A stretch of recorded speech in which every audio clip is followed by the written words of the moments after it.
Hello everyone, जय श्री कृष्ण। क्या हालचाल? बढ़िया, फाइन। चलिए, तो फाइनली आज हम शुरू करने जा रहे हैं बेटा कोऑर्डिनेशन केमिस्ट्री, और इसके भी बहुत शानदार क्वेश्चंस आपके लिए लेके आया हूं। अच्छे से इन क्वेश्चंस को करिएगा। प्रोसेस आपको पता ही है, मैं साइड में हो जाया करूंगा क्वेश्चन को स्क्रीन पर लाने के बाद। आप वीडियो को पॉज करेंगे और उसके बाद आप क्वेश्चन को सॉल्व करेंगे, और फिर अपन क्रॉस चेक करेंगे कि यार देखें अपना आंसर मैच कर रहा है या नहीं। ओके। अच्छा, फाइनली मेंस का रिजल्ट आ गया। बहुत शानदार परफॉर्मेंस हुई बहुत सारे बच्चों की। अब उनके लिए बस एक ही एडवाइस है कि भाई अब पूरी ताकत के साथ एडवांस की प्रिपरेशन में जुड़ जाइए।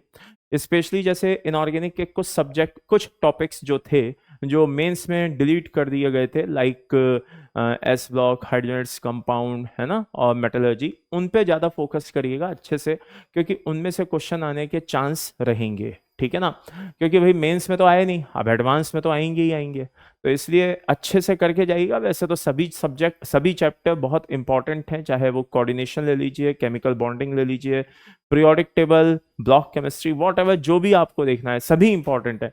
लेकिन जहां से क्वेश्चन आने के चांस, मतलब मुझे लग रहे हैं कि हाँ, भले चाहे एक ही क्वेश्चन आए, लेकिन इन तीनों चैप्टर में से मुझे क्वेश्चन आने के चांस लग रहे हैं। ये मेरी एक एडवाइस है, तो इनको अच्छे से करके जाइएगा।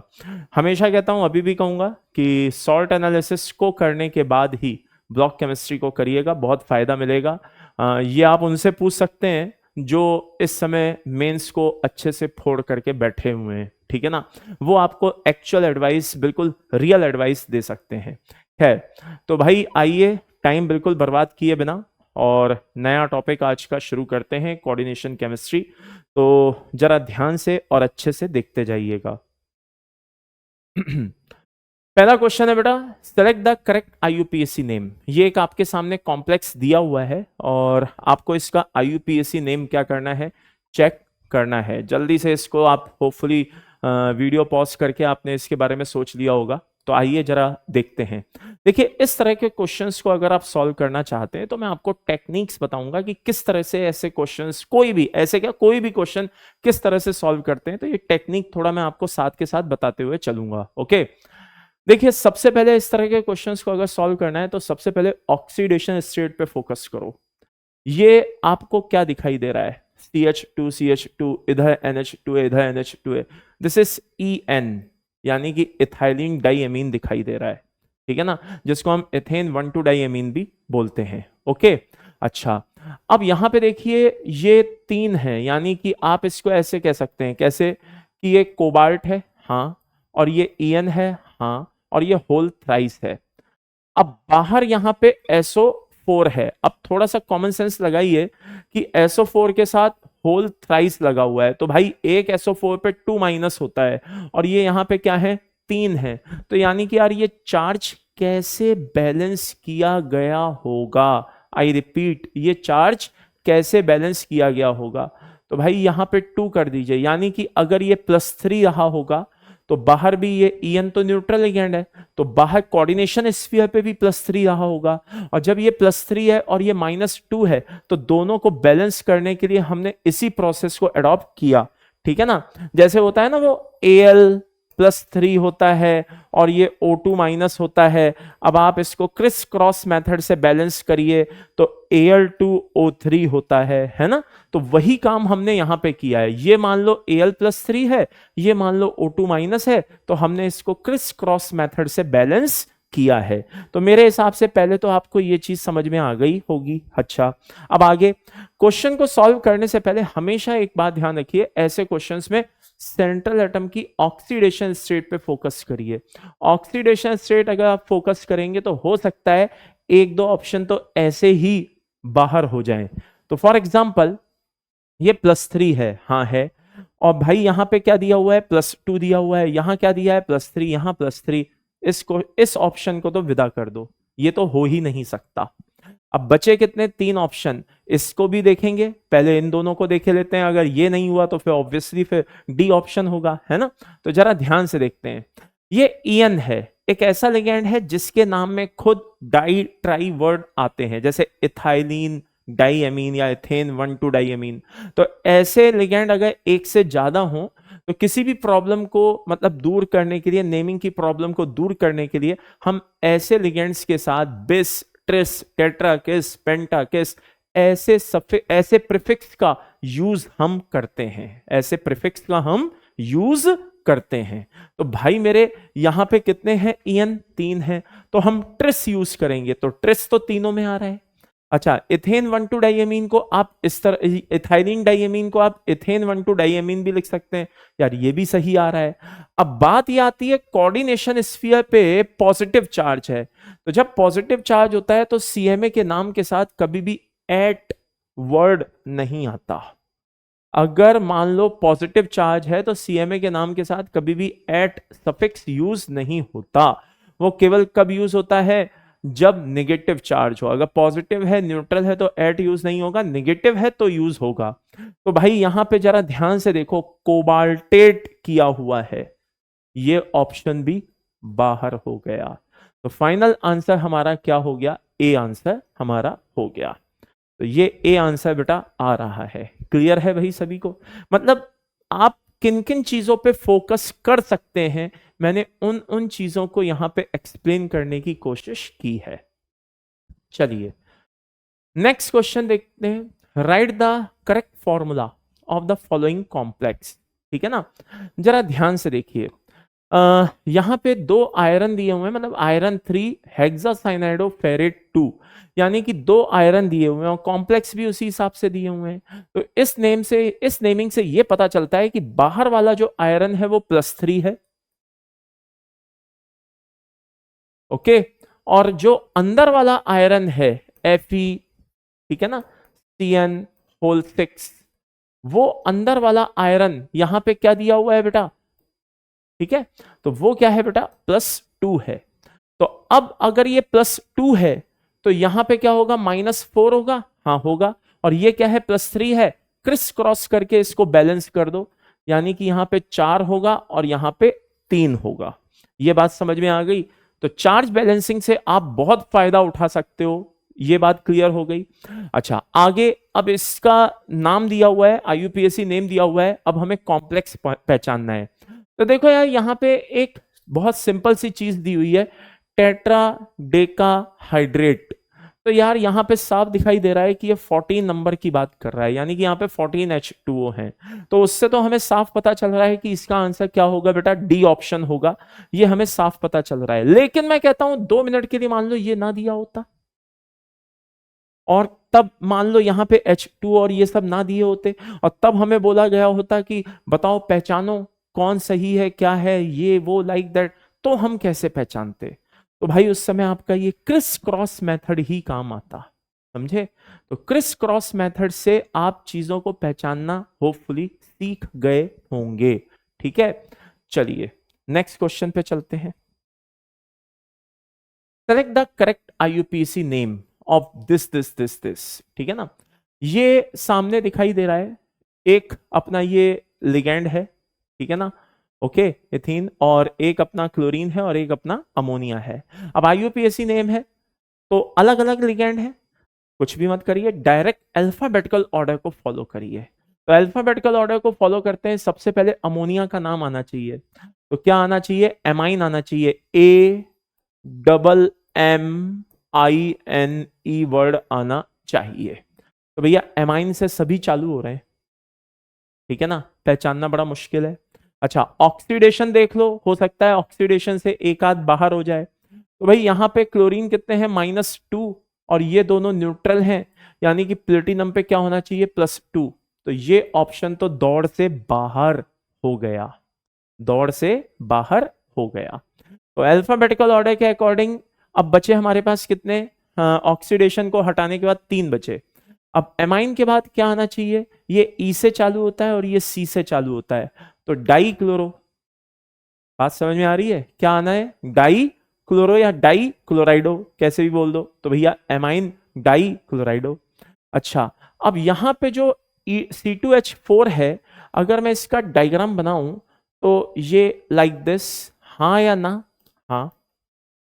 और आप लोगों ने पढ़ा होगा कि ये CMA को पाई इलेक्ट्रॉन देता है, यानी कि पाई इलेक्ट्रॉन देता है, तो कितने पाई इलेक्ट्रॉन देता है, 2 पाई इलेक्ट्रॉन देता है। कितने पाई इलेक्ट्रॉन देता है, 2 पाई इलेक्ट्रॉन देता है।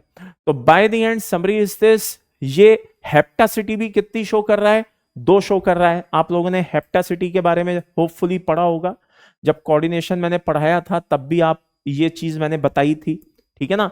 तो हेप्टासिटी का मतलब है कि यहाँ पे कितने carbon atom pi electron donate, ये पाई इलेक्ट्रॉन दे रहा है, तो कितने कार्बन एटम सीएमए से एसोसिएट हैं। तो भाई ये 2 पाई इलेक्ट्रॉन 2 कार्बन के बीच में डीलोकलाइज है, हाँ है। तो भाई 2 कार्बन एटम इससे सीएमए से क्या है, एसोसिएट हैं। तो इसकी हेप्टासिटी कितनी हो गई, 2 हो गई। तो इसको शो करने के लिए हम ईटा 2 लिखेंगे। क्या लिखेंगे, ईटा 2 लिखेंगे। तो ईटा 2 लिखेंगे तो एक और बाहर हो गया, क्योंकि यहां तो ईटा 1 लिखा हुआ है, ये भी बाहर हो गया। तो by the end summary is this, अब हमारे पास सिर्फ 2 बचते हैं, एक ये और एक ये। तो अब इनमें से कौन होगा, आइए वो भी देख लेते हैं। क्या सीएमए के बाहर कोई चार्ज है, नहीं है। तो सीएमए के नाम के साथ, आई रिपीट, सीएमए के नाम के साथ कोई ऐड सफिक्स नहीं आएगा। तो यहां पे प्लेटिनेट बोला है और यहां प्लेटिनम बोला है, तो भैया ये भी बाहर हो गया। फाइनल आंसर हमारा डी हो गया, ये लीजिए। तो अगर आपको इन सब चीजों की नॉलेज है तो आप इस तरह के क्वेश्चंस कर सकते हैं। इसमें सबसे इंपॉर्टेंट होता है बेटा, हेप्टासिटी के बारे में आपको पता होना चाहिए। किसके बारे में पता होना चाहिए बेटा, हेप्टासिटी के बारे में। किसके बारे में पता होना चाहिए, हेप्टासिटी के बारे में आपको नॉलेज होनी चाहिए, ये बात ध्यान रखिएगा। तो आपको इस तरह के क्वेश्चंस को सॉल्व करने में क्या रहेगी, आसानी। चलिए, वैसे मैं कोशिश यार यही कर रहा हूं क्वेश्चन को सॉल्व करते समय कि मैक्सिमम आपके जो पॉइंट्स हैं थ्योरी के वो कवर हो जाएं। तो नॉमेनक्लेचर में कहाँ क्या दिक्कत है, एक बार इन सब चीजों को भी अच्छे से देख लेना और समझ लेना। ओके, चलिए, select the correct IUPAC name from the following, ठीक है ना। अब हमें यह देखना है कि भाई इनमें से किस किस का मतलब नाम जो दिया हुआ है वो सही है, ये वो लाइक दैट। सबसे पहले बात आती है HAuCl4, ठीक है ना। अगर मैं इसको तोड़ूं तो ये H प्लस और AuCl4 माइनस में ब्रेक होगा, करेक्ट, हाँ। यानी कि ये पानी में क्या कर रहा है, H प्लस आयन दे रहा है। तो भाई ये सॉल्ट नहीं, ये एसिड है। क्या है, एसिड। और आपने ऑक्सी एसिड्स पढ़े हुए हैं, उसमें नॉमेनक्लेचर आपने पढ़ा हुआ है कि जो एसिड होते हैं उनके नाम के साथ एंड में इक आता है। क्या आता है, इक आता है। बात समझ में आ रही है, ना कि एट आता है, क्योंकि वो तो एसिड है ना। सॉल्ट के साथ एट आता है, एसिड के साथ तो क्या आता है, इक आता है। तो जरा इसका नाम देखिए, हाइड्रोजन टेट्राक्लोराइडो ऑरेट 3। तो भाई ये तो ऐसे भी है, ऐसे नाम लिख रहा है जैसे मान लो ये एसिड ना सॉल्ट हो, जबकि ये तो एसिड है। तो इसका एक्चुअल नाम होता है टेट्राक्लोराइडो ऑरिक 3 एसिड। ये बात समझ में आई। तो ये नाम एक तरह से क्या हो गया, गलत हो गया। चलिए आगे देखते हैं, नेक्स्ट क्या है। ये प्लेटिनम है और अंदर -6 होते हुए भी बाहर -2 है। इसका मतलब यह है कि प्लेटिनम पे कितनी ऑक्सीडेशन है, +4 है। आज बोर्ड बड़ा परेशान कर रहा है भाई, ठीक है। हाँ, तो बात कर रहा हूं मैं क्या कि ऑक्सीडेशन क्या है बेटा, +4 है। क्या है, +4। यहां पे भी ये +4 है। चलो आगे देखते हैं। ये होना चाहिए हेक्साक्लोराइडो प्लेटिनेट 4th आयन, हाँ ये सही है। नेक्स्ट देखते हैं, 4 अमोनिया है तो टेट्राएमाइन होना चाहिए, हाँ है। और कॉपर 2nd सल्फेट, हाँ होना चाहिए। यहां पे क्यूपरेट या ऐसा कुछ भी नहीं होगा। क्यों नहीं होगा, क्योंकि भाई कोऑर्डिनेशन स्फीयर पे पॉजिटिव चार्ज है, नेगेटिव चार्ज होता है तभी हम एड सफिक्स का यूज करते हैं। तो ये भी सही है। अच्छा, ये आ गया ईएन इथाइलिन डाइमीन, जो अपन ने पहला क्वेश्चन वैसा देखा था, ट्रिस इथाइलिन डाइमीन, इसको अपन ऐसे भी लिख सकते हैं। अच्छा, याद रखना जब अपन ऐसे एमीन लिखते हैं तो एक एम आता है, लेकिन जब आप अपन अमोनिया के बारे में लिखते हैं तो 2 एम आते हैं। ये बहुत बारीक सा डिफरेंस है, और आपको मैं बता दूं इतने से डिफरेंस के ऊपर भी क्वेश्चन आ चुका है। अब आप बोलेंगे सर वो कैसे हुआ, क्या था कि एक कॉम्प्लेक्स दिया गया और बोला गया इसका सही नाम बताइए। अब कॉम्प्लेक्स में क्या था, अमोनिया दिया हुआ था NH3। तो नॉमेनक्लेचर में क्या किया गया, एक चालाकी दिखाई गई। कई जगह मतलब 4 ऑप्शन में से 2 ऑप्शन में क्या किया गया बेटा, अमोनिया के लिए AMMINE लिखने के बजाय AMINE लिख करके छोड़ दिया। बाकी पूरा ऑप्शन सही था, बस एक जगह मिस्टेक थी, एक जगह जानबूझ के उन्होंने क्या किया था, AMMINE के बजाय AMINE करके छोड़ दिया। अब जब AMINE करके छोड़ दिया, बच्चे ने ध्यान नहीं दिया, उसको टिक करके चला आया, क्वेश्चन गलत हो गया। तो ये बहुत सिली मिस्टेक्स होती हैं, इन्हीं को हम सिली मिस्टेक्स बोलते हैं, जिनको आपको पता होना चाहिए। अगर एमीन की बात हो रही है सिंगल एम, अगर अमोनिया की बात हो रही है डबल एम। ये माइनस सा डिफरेंस है, लेकिन बहुत खतरनाक डिफरेंस है, ये बात ध्यान रखना, ठीक है ना। छोटा सा डिफरेंस है मगर खतरनाक डिफरेंस है। खैर, तो ये भी सही हो गया। अब ये क्या है, trace ethylene diamine chromium 3 chloride, ये भी सही है। यानी कि इसका आंसर क्या होना चाहिए, BCD के करीब होना चाहिए, और वही है। ओके, चलिए नेक्स्ट बात करते हैं, है ना। How many mole of ion, मतलब कैटायन भी और एनायन सब मिला करके, are present in 1 mole of this. भाई मैं एक बात कहूं ईमानदारी से, कॉम्प्लेक्स को देख करके और बोला जाए उसका IUPAC नाम जो भी होता है, IUPAC नेम वो बनाओ, ये थोड़ा सा मुश्किल होता है, आसान नहीं होता, थोड़ा सा मुश्किल होता है, लेकिन बहुत मुश्किल भी नहीं होता। लेकिन अगर IUPAC नेम दिया गया है और बोले कॉम्प्लेक्स बनाओ, बहुत आसान होता है। तो आइए जरा देखते हैं ध्यान से। सबसे पहले तो क्या करो, आयरन लिखा हुआ है ना, Fe सेंट्रल मेटल एटम लिख लो। अब जो जो चीजें नाम में दी हुई हैं सबको लिखते जाओ। डाई एमाइन, ये देख लो डबल M दिया हुआ है, यानी कि अमोनिया लिखूंगा NH3, और वो भी कितने, 2। डाई एक्वा यानी कि 2 H2O लिखूंगा, और क्या लिखूंगा, डाई प्रिडीन यानी कि 2 PY लिखूंगा। ओके, ये ब्रैकेट मैंने क्या किया लाला, क्लोज किया। ओके, अच्छा आयरन की ऑक्सीडेशन क्या दी गई है, सब +3 दी गई है। भाई ये न्यूट्रल है, ये न्यूट्रल है, ये न्यूट्रल है, तीनों लिगेंड न्यूट्रल है, तो जो ऑक्सीडेशन है वही कोऑर्डिनेशन स्फीयर पे चार्ज है, यानी कि यहां पे क्या है, 3+ है। ये बात समझ में आ गई। ओके, बाहर क्या है, सल्फेट है, SO4 2-। अब आगे आप समझदार हो, क्रिस क्रॉस कर दो, यानी कि ये 2 इधर आ जाएगा और ये 3 इसके साथ आ जाएगा। ओके, जस्ट ए सेकेंड, तो ये इधर आ जाएगा, ये इधर आ जाएगा, कहने का मतलब है Fe NH3 whole twice H2O whole twice, pyridine दिया है PY होल ट्वाइस, ठीक है, ब्रैकेट क्लोज। यहां पे क्या आ जाएगा, 2 आ जाएगा, और यहां पे क्या आ जाएगा, 3 आ जाएगा। ये लो, तो इस तरीके से आपने चार्ज को क्या कर लिया, बैलेंस। अब यहां पे 2 कैटायन है, ये कॉम्प्लेक्स कैटायन है, और एनायन क्या है, सिंपल है। तो 2 कैटायन है, 3 एनायन है, यानी कि टोटल कितने हैं, 5। तो इसका आंसर कितना होना चाहिए, 5, और वही है। ये बात समझ में आ गई। तो ऐसे क्वेश्चंस को देखिए, बहुत शानदार क्वेश्चंस हैं, है ना भाई। ये क्वेश्चन भी बहुत अच्छा है, जरा ध्यान से देखना। विच of the following complex among the given option is not the hydrate, ठीक है ना, आइसोमर ऑफ अदर्स। तो इसमें ये पूछा है कि भाई ये 3 ऑप्शन दिए हैं, हाँ दिए हैं, बताओ कौन है जो इनमें से बाकियों का हाइड्रेट आइसोमर नहीं है, ठीक है ना।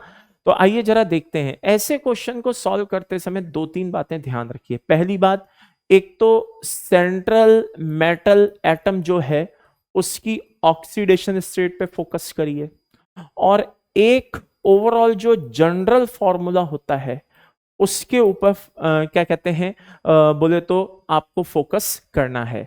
GF का मतलब बेटा कुछ और मत निकाल लेना, this is general formula, okay ना। हाँ, तो by the end summary is this, इन 2 चीजों पे फोकस करना है। पहले इन पे फोकस कर लो, हो सकता है कि आपका क्वेश्चन पहले ही सॉल्व हो जाए, आगे आपको दिमाग ही ना लगाना पड़े।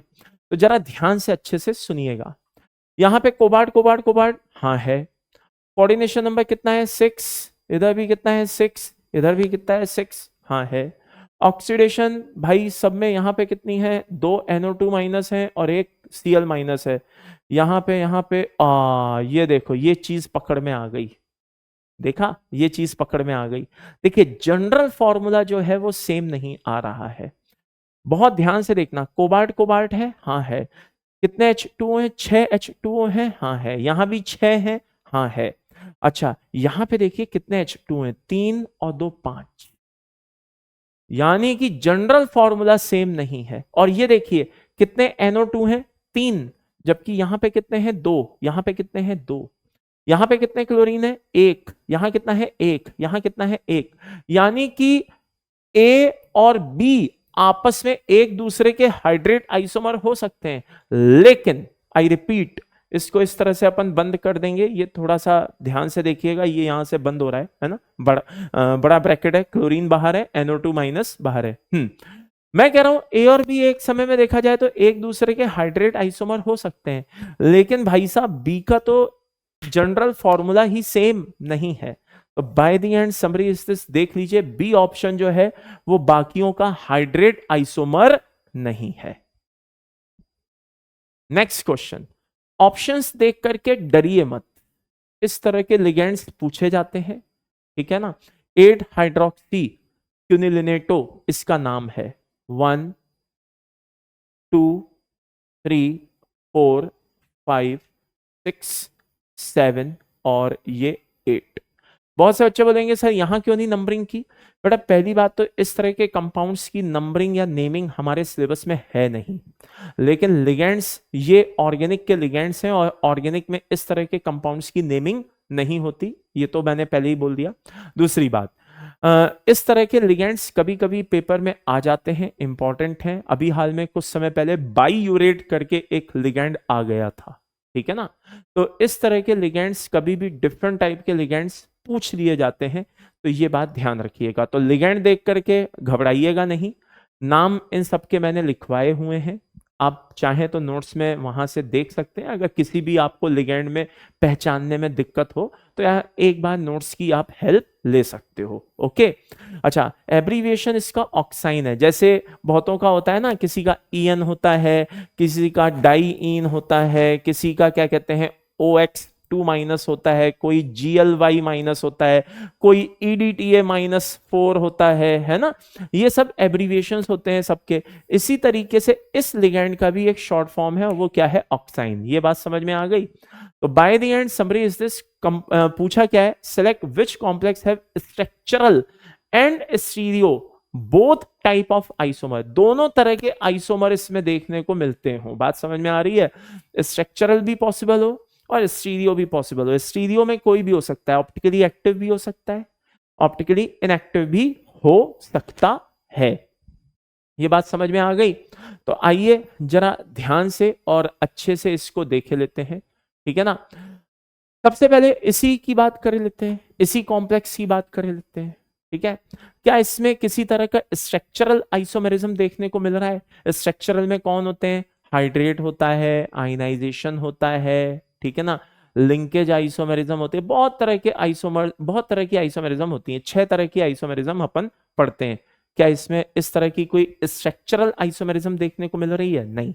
हाँ स्टीरियो हो सकती है, कैसे भाई, ये एक तरह का कैसा है, 2 डोनर एटम है, एक तो N है और एक O है, तो N भी देगा O भी देगा, यानी कि ये कैसा कॉम्प्लेक्स है, MAB होल ट्वाइस टाइप का कॉम्प्लेक्स है। तो भाई ये GI शो कर सकता है, आई रिपीट GI शो कर सकता है, स्टीरियो टाइप आइसोमेरिज्म शो कर सकता है, लेकिन स्ट्रक्चरल शो नहीं करेगा। अच्छा जरा यहां पे देखे लेते हैं, यहां पे ये कैसे टाइप का कॉम्प्लेक्स है, MAA होल ट्वाइस और क्या हो गया B2। पहचानने में थोड़ी आसानी रहती है बेटा। अब ये क्या है बेटा, ये भी वही है, कैसे, जरा ध्यान से सुनना। ये क्या कर सकता है भाई मेरे, स्ट्रक्चर, ये स्टीरियो आइसोमेरिज्म शो कर सकता है, GI-VI शो कर सकता है, क्या शो कर सकता है, GI-VI शो, GI शो कर सकता है। लेकिन आप सोचो क्या ये आयनाइजेशन शो करेगा, हाइड्रेट शो करेगा, तो ऐसी आइसोमेरिज्म्स ये शो नहीं कर पाएगा, ठीक है ना। बहुत से बच्चे बोलेंगे सर ये 2Cl अंदर ले लूं, EN बाहर ले लूं, EN बेटा इस तरह से बाहर नहीं रहता। एक H2O है जो पोलर मॉलिक्यूल है, वही एक ऐसा लिगेंड है जो कॉम्प्लेक्स के अंदर और बाहर दोनों तरफ रह लेता है, लेकिन इस तरह से हम H2O की तरह हर एक लिगेंड को अंदर बाहर क्या कहते हैं पहुंचा दें, ऐसा पॉसिबल नहीं होता है। तो ये भी सिर्फ क्या करेगा, GI शो करके रह जाएगा, स्ट्रक्चरल इसमें भी नहीं होगी, ओके। आइए जरा इसके बारे में विचार कर लेते हैं। इसको क्या करें भाई, ये M3B टाइप का है, मतलब इस तरह से फॉर्मेट में चेंज कर लें, बहुत आसानी मिलेगी आपको। हाँ, फॉर्मेट में चेंज कर लो, ऐसे कंपाउंड दिए हैं ना, इनको इस तरह के फॉर्मेट में चेंज कर लो, आपको समझने में बहुत आसानी रहेगी। तो ये Ma3B टाइप का है, तो भाई Ma3B टाइप का ना तो स्टीरियो आइसोमेरिज्म शो कर रहा है कि GI शो कर दे या OI शो कर दे, ऑप्टिकल आइसोमेरिज्म कुछ शो नहीं कर रहा, ना GI शो कर रहा है, सिस ट्रांस कुछ भी शो नहीं कर रहा। अच्छा, लेकिन ये आयनाइजेशन शो कर सकता है, कैसे? Cl अंदर आ जाए, NO2 बाहर चला जाए, या फिर ये लिगेंड नहीं, लिंकेज आइसोमेरिज्म शो कर सकता है, कैसे? अभी N दे रहा है, हो सकता है उसके बाद O देने लगे, है ना? तो ये लिंकेज आइसोमेरिज्म या आयनाइजेशन आइसोमेरिज्म तो शो कर सकता है, यानी कि ये स्ट्रक्चरल शो कर सकता है, लेकिन ये स्टीरियो आइसोमेरिज्म शो नहीं करेगा। जरा इस पे आइए साहब, ये कौन सा टाइप है? MA4B2, correct? हाँ जी। अब यार MA4B2 देखते ही फील आ गया कि हाँ यार ये GI तो शो कर सकता है, यानी कि स्टीरियो आइसोमेरिज्म तो शो कर सकता है, लेकिन मुद्दा ये है क्या ये आयनाइजेशन शो कर सकता है? हाँ बिल्कुल कर सकता है। कैसे? H2O भी बाहर है, इसको अंदर भेजो, तो एक H2O को अंदर भेजोगे, अंदर कोऑर्डिनेशन नंबर 6 मुझे मेंटेन रखना है, एक Cl को मैं बाहर भेज दूंगा। जब एक Cl को मैं बाहर भेज दूंगा तो बाहर कितने हो गए? 2 Cl हो गए। पहले कितने Cl थे? एक था। अब कितने Cl हो गए? 2 Cl हो गए। अरे हाँ या ना? हाँ सर। तो by the end summary is this, अब इसने क्या किया? Different number of ions show कर दिए। तो ये हाइड्रेट आइसोमेरिज्म भी शो कर सकता है, आप इसको आयनाइजेशन आइसोमर भी कह सकते हो, और ये स्टीरियो तो शो कर ही रहा है। बहुत से बच्चों को ऑब्जेक्शन होगा, नहीं सर ये तो डिफरेंट टाइप के आयंस होते हैं। नहीं, एनसीईआरटी पढ़ो, उसमें एक लाइन दी गई है, हाइड्रेट आइसोमर्स इस तरह के आयनाइजेशन आइसोमर्स भी कंसीडर होते हैं। एनीवेज, तो आप इसको हाइड्रेट भी मान सकते हैं, यानी कि स्ट्रक्चरल आइसोमर भी मान सकते हैं, प्लस आप इसको GI भी मान सकते हैं कि हाँ यार GI भी शो कर रहा है। तो फाइनल आंसर इसका क्या होगा बेटा? डी ऑप्शन होगा, और जरा ध्यान से देख लीजिए, डी ऑप्शन ही है। ओके, खुश? चलो आगे बढ़ते हैं, नेक्स्ट पॉइंट पे चलते हैं। नेक्स्ट क्वेश्चन क्या है? विच of the following statement is incorrect? भाई देखते हैं कौन सा स्टेटमेंट इनकरेक्ट है। पहला, जो EDTA के सॉल्ट होते हैं उनका यूज, मतलब जो कॉम्प्लेक्स होते हैं सॉल्ट होते हैं, उनका यूज लेड पॉइजनिंग इफेक्ट में किया जाता है। हाँ बिल्कुल किया जाता है। बॉडी में किसी रीजन से लेड का अगर सॉल्ट बढ़ जाए, टॉक्सिक इफेक्ट शो करेगा। लेड के ज्यादातर कंपाउंड कैसे होते हैं? टॉक्सिक होते हैं। तो बॉडी में किसी रीजन से मान लीजिए अगर लेड का परसेंटेज किसी वजह से बढ़ गया, तो जो टॉक्सिक इफेक्ट है उसको कम करने में EDTA हेल्पफुल है। तो पहला स्टेटमेंट सही है। ओके, दूसरा स्टेटमेंट क्या है? Coordination compound of platinum is क्या है? इफेक्टिवली इनहिबिटेड, क्या? Inhibit growth of tumours. Inhibit करता है यानी कि रोकता है, किसकी ग्रोथ को? ट्यूमर्स की। यानी कि इन शॉर्ट बोलूं, कैंसर को रोकने का काम करता है। किसको रोकने का काम करता है? कैंसर को। तो भाई एक कॉम्प्लेक्स है सिस्प्लेटिन, बात समझ में आ रही है? अब सिस्प्लेटिन किसको बोला गया है? PTNH3 होल ट्वाइस Cl2 को। और सिस से आप समझ गए होंगे कि ये दो तरह की आइसोमेरिज्म शो करेगा, दो तरह के आइसोमर शो करेगा, एक तो सिस और एक ट्रांस। तो ये आगे मैं लिख देता हूं लाइक दिस, सिस, यानी कि PTNH3 होल ट्वाइस Cl2 का सिस फॉर्म, जिसे हम सिस्प्लेटिन के नाम से जानते हैं, ये एंटी कैंसर ड्रग में यूज होता है। तो दूसरा स्टेटमेंट भी क्या है बेटा? सही है। हीमोग्लोबिन की बात करें, एक तरह का कोऑर्डिनेशन कॉम्प्लेक्स है, इसमें कोई शक नहीं। बॉडी में हीमोग्लोबिन ब्लड में पाया जाता है, सबको पता है, लेकिन वो कोबाल्ट का नहीं, आयरन का कॉम्प्लेक्स है। यहां पे कोबाल्ट दिया हुआ है, किसका कॉम्प्लेक्स है? आयरन का। तो भैया ये इनकरेक्ट है। The excess of copper and iron are removed by the chelating ligand, ठीक है ना? ये थोड़ा सा एक इंफॉर्मेशन बेस्ड है, ठीक है ना? ये क्या है बेटा? इंफॉर्मेशन बेस्ड है, ये आपको पता होना चाहिए। तो मैंने जानबूझ करके इस तरह का क्वेश्चन डाला है। तो फाइनल आंसर हमारा क्या हो गया? सी। तो सी ऑप्शन क्या है बेटा? इनकरेक्ट है, ये बात ध्यान रखिएगा। Next, which of the following complex is optically inactive? Optically कैसा होना चाहिए? इनएक्टिव होना चाहिए, but it's other geometrical isomer is optically active. यानी कि मान लो दो कोई भी एक आइसोमर है और उसके क्या कहते हैं, कोई भी एक कॉम्प्लेक्स है और उसके मान लो दो आइसोमर हैं, एक क्या कहते हैं, मान लो सिस है, एक ट्रांस है, तो इनमें से कोई एक ऑप्टिकली एक्टिव होना चाहिए और कोई एक ऑप्टिकली इनएक्टिव होना चाहिए। तो आइए जरा ध्यान से देखते हैं, ये जितने भी कंपाउंड, ये जो भी आपको आईयूपीएसी नेम दिखाई दे रहे हैं, पहले तो इनके कॉम्प्लेक्स बनाओ और फिर इसको फॉर्मेट में चेंज करो, तुरंत पहचानने में आ जाएगा। टेट्रा एक्वा, ठीक है ना, कोबाल्ट, ये वो लाइक दैट, ये लो बनाते हैं। ये सीओ दिखाई दे रहा है? हाँ दे रहा है। देन कितने एक्वा दिखाई दे रहे हैं साहब? 4, हाँ ठीक है। और कितने क्लोराइड दिखाई दे रहे हैं? 2, ओके। और बाहर क्या दिखाई दे रहा है? एनो नाइट्रेट दिखाई दे रहा है, NO3 माइनस, ओके। भाई ये सब बैलेंस हो रहा है। अब ये कह रहा है ये ट्रांस फॉर्म है। कौन सी फॉर्म है? ट्रांस। मैं कहता हूं इसके दो फॉर्म पॉसिबल है, सिस भी पॉसिबल है, ट्रांस भी पॉसिबल है, क्योंकि ये कौन सा टाइप है? MA4B2 टाइप है। अब MA4B2 के दो पॉसिबल होते हैं, एक सिस पॉसिबल होता है, एक ट्रांस पॉसिबल होता है। लेकिन मजे की बात, ना सिस ऑप्टिकली एक्टिव होता है ना ट्रांस ऑप्टिकली एक्टिव होता है, दोनों में POS आ रही होती है, प्लेन ऑफ सिमेट्री आ रही होती है। तो इसको हटाओ। ये मर देख करके ही समझ में आ गया भाई कि यहाँ पे ट्राई एक्वा और ट्राई फ्लोराइडो, यानी कि कोबाल्ट के साथ तीन तो H2O है और 3 ही फ्लोरीन है, ओके। यानी कि ये कैसा टाइप है बेटा? MA3B3 टाइप है। और ये फेशियल और मेरिडियोनल कैटेगरी का होता है, अगर आपको याद हो। दोनों ही ऑप्टिकली इनएक्टिव होते हैं। हटाओ। अब बात आती है इसकी, तो आओ इसको भी बना लेते हैं। डाई क्या है भाई? Amine, okay. तो क्या है? कोबाल्ट है, हाँ है। और इसके साथ कितने अमोनिया है? 2 अमोनिया है। और बिस इथेन 1,2 डाइएमीन है, यानी कि EN कितने हैं? 2 हैं, ओके। और +3 ऑक्सीडेशन है, तो बाहर 3 क्लोराइड होने चाहिए, ठीक है। चलिए आइए जरा इसको फॉर्मेट में चेंज कर लें। तो ये फॉर्मेट हुआ MAA whole twice B2, okay, ये फॉर्मेट हुआ। तो भाई इसके दो ऑप्शन पॉसिबल हैं, एक तो सिस पॉसिबल है, एक ट्रांस पॉसिबल है। सिस इसका ऑप्टिकली एक्टिव होता है, ट्रांस इसका ऑप्टिकली इनएक्टिव होता है। तो अभी तक जो मुझे समझ में आ रहा है, इसका आंसर क्या होना चाहिए? सी।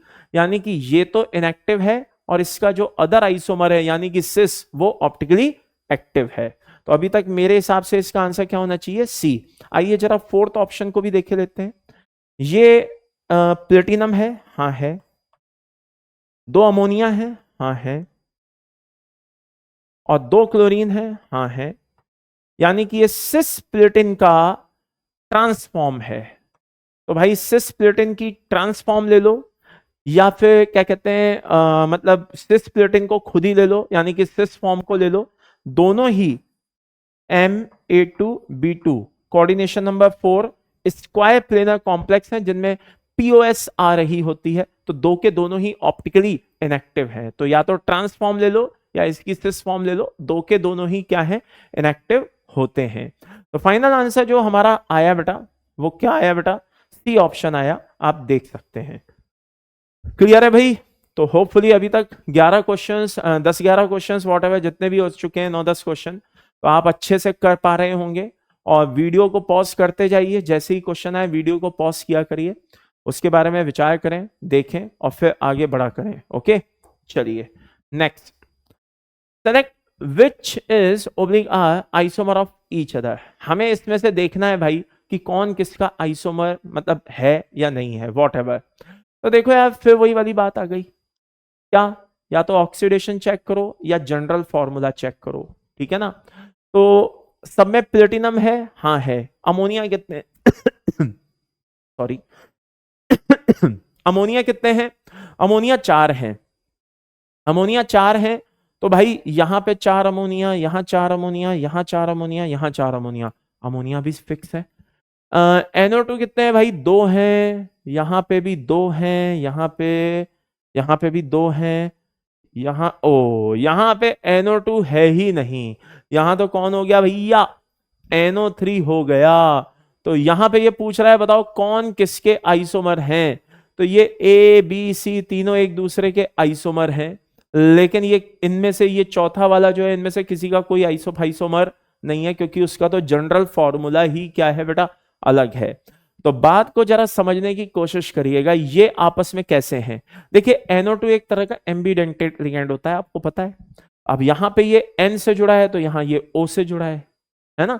यहाँ पे 2 NO2 हैं, एक N से जुड़ा है, दूसरा O से जुड़ा है, तो ये एक दूसरे के क्या हो गए? लिंकेज आइसोमर्स हो गए। क्या हो गए? लिंकेज आइसोमर्स हो गए। ये बात समझ में आ गई? क्लियर है सभी को? तो फाइनली ABC इसके आइसोमर्स हैं, करेक्ट। ओके, चलिए नेक्स्ट क्वेश्चन पे चलते हैं। ये क्वेश्चन थोड़ा लेंदी है, सोच समझ करके जवाब दीजिएगा। Find the number of diamagnetic complex which shows geometrical isomerism. देखिए यहां पे ये क्या कर रहा है, इसी को ऐसे ही क्वेश्चंस को कहीं ना कहीं एडवांस का क्वेश्चन बोलते हैं, कायदे से देखा जाए। कैसे? इसने एक साथ दो चीजें आपसे पूछ ली। एक तो डायमैग्नेटिक कॉम्प्लेक्स वर्ड यूज किया इसने, ठीक है, और एक इसने क्या यूज किया बेटा? GI वर्ड यूज कर लिया। कहने का मतलब है एक ही क्वेश्चन में ये आपसे हाइब्रिडाइजेशन भी निकलवाएगा, मतलब हाइब्रिडाइजेशन आता होगा, आपको CFT आती होगी तो आप इस क्वेश्चन को कर सकते हो, और जब CFT आती होगी तो आप इस क्वेश्चन को आधा ही कर सकते हो, आप सिर्फ मैग्नेटिक बिहेवियर ही बता सकते हो, फिर आपको आइसोमेरिज्म भी आनी चाहिए। जब ये दोनों चीजें आती होंगी तब आप इस क्वेश्चन को कर सकते हो। तो बस इसी को हम कहते हैं कि यही डिफरेंस होता है मेंस और एडवांस में। मेंस में अभी डायरेक्ट बस इतना पूछ लेता, एक दो एग्जांपल देख के बताओ भैया इनमें से कौन पैरा है या कौन डाया है, और यहां पे उसने क्या किया? दो अलग अलग चीजों को क्लब कर दिया। एक तो बच्चे को ये क्वेश्चन सॉल्व करते समय CFT की नॉलेज होनी चाहिए, और एक इसको सॉल्व करते समय आपको आइसोमेरिज्म की नॉलेज होनी चाहिए। तो आइए जरा देखते हैं सबसे पहले, ठीक है। Find the number of diamagnetic complex which shows GI यानी कि ज्योमेट्रिकल आइसोमेरिज्म। मैं कहता हूं NiF6 की बात करो। अब समझदार प्राणी क्या करेंगे? समझदार प्राणी जो होंगे, ठीक है ना, वो पहले ये देखेंगे कि ये किस तरह का फॉर्मेट है, GI शो करने वाला है या नहीं है। ये एक तरह का MA6 फॉर्मेट है। कैसा फॉर्मेट है? MA6। तो भाई ये MA6 फॉर्मेट है, मेरे को इसके बारे में सोचने की जरूरत ही नहीं है, ये GI शो नहीं करेगा, ये GI शो नहीं करेगा। अब मुझे फर्क ही नहीं पड़ता कि ये पैरामैग्नेटिक है कि डायमैग्नेटिक है। आप समझिए, क्वेश्चन को सॉल्व करने का तरीका बता रहा हूं। अगर एक एक का कॉम्प्लेक्स का आप हाइब्रिडाइजेशन निकाल रहे हो, मैग्नेटिक बिहेवियर चेक कर रहे हो, ये वो, क्वेश्चन बहुत लेंदी हो जाएगा, बहुत लेंदी। लेकिन मैं कहता हूं, हाँ, आपको क्या करना है, सबसे पहले GI चेक कर लो भाई। मान लो 2-3 कंपाउंड है जो GI शो कर रहे हैं, तो पहले उनको चेक कर लो कि इनमें से GI कौन कौन शो कर रहा है, फिर उनके हाइब्रिडाइजेशन देख करके पता करो कि कौन पैरा है कौन डाया है। ये नहीं कि भिड़ते ही सबके पहले चेक कर रहे हैं कौन पैरा है कौन डाया है। ये क्वेश्चन की आपने अपनी तरफ से लेंथ बढ़ा दी। इसी को कहते हैं कि क्वेश्चन करते समय आपकी अप्रोच कैसे है। और हमेशा ध्यान रखिए अभी भी वक्त है, एडवांस आप क्रैक कर सकते हैं। बस ये ध्यान रखिए कि इस क्वेश्चन को किसी एक टीचर ने कैसे सॉल्व किया और आपके सॉल्व करने का तरीका क्या होता है।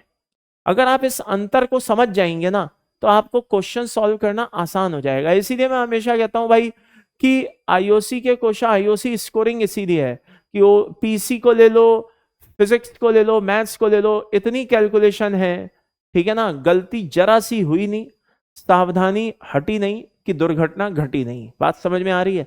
लेकिन यहां पे क्या होता है बेटा, स्कोरिंग सब्जेक्ट है। अगर आपको कंसेप्ट्स क्लियर हैं तो भाई आप खुद भी चाह करके इस क्वेश्चन को गलत नहीं कर सकते।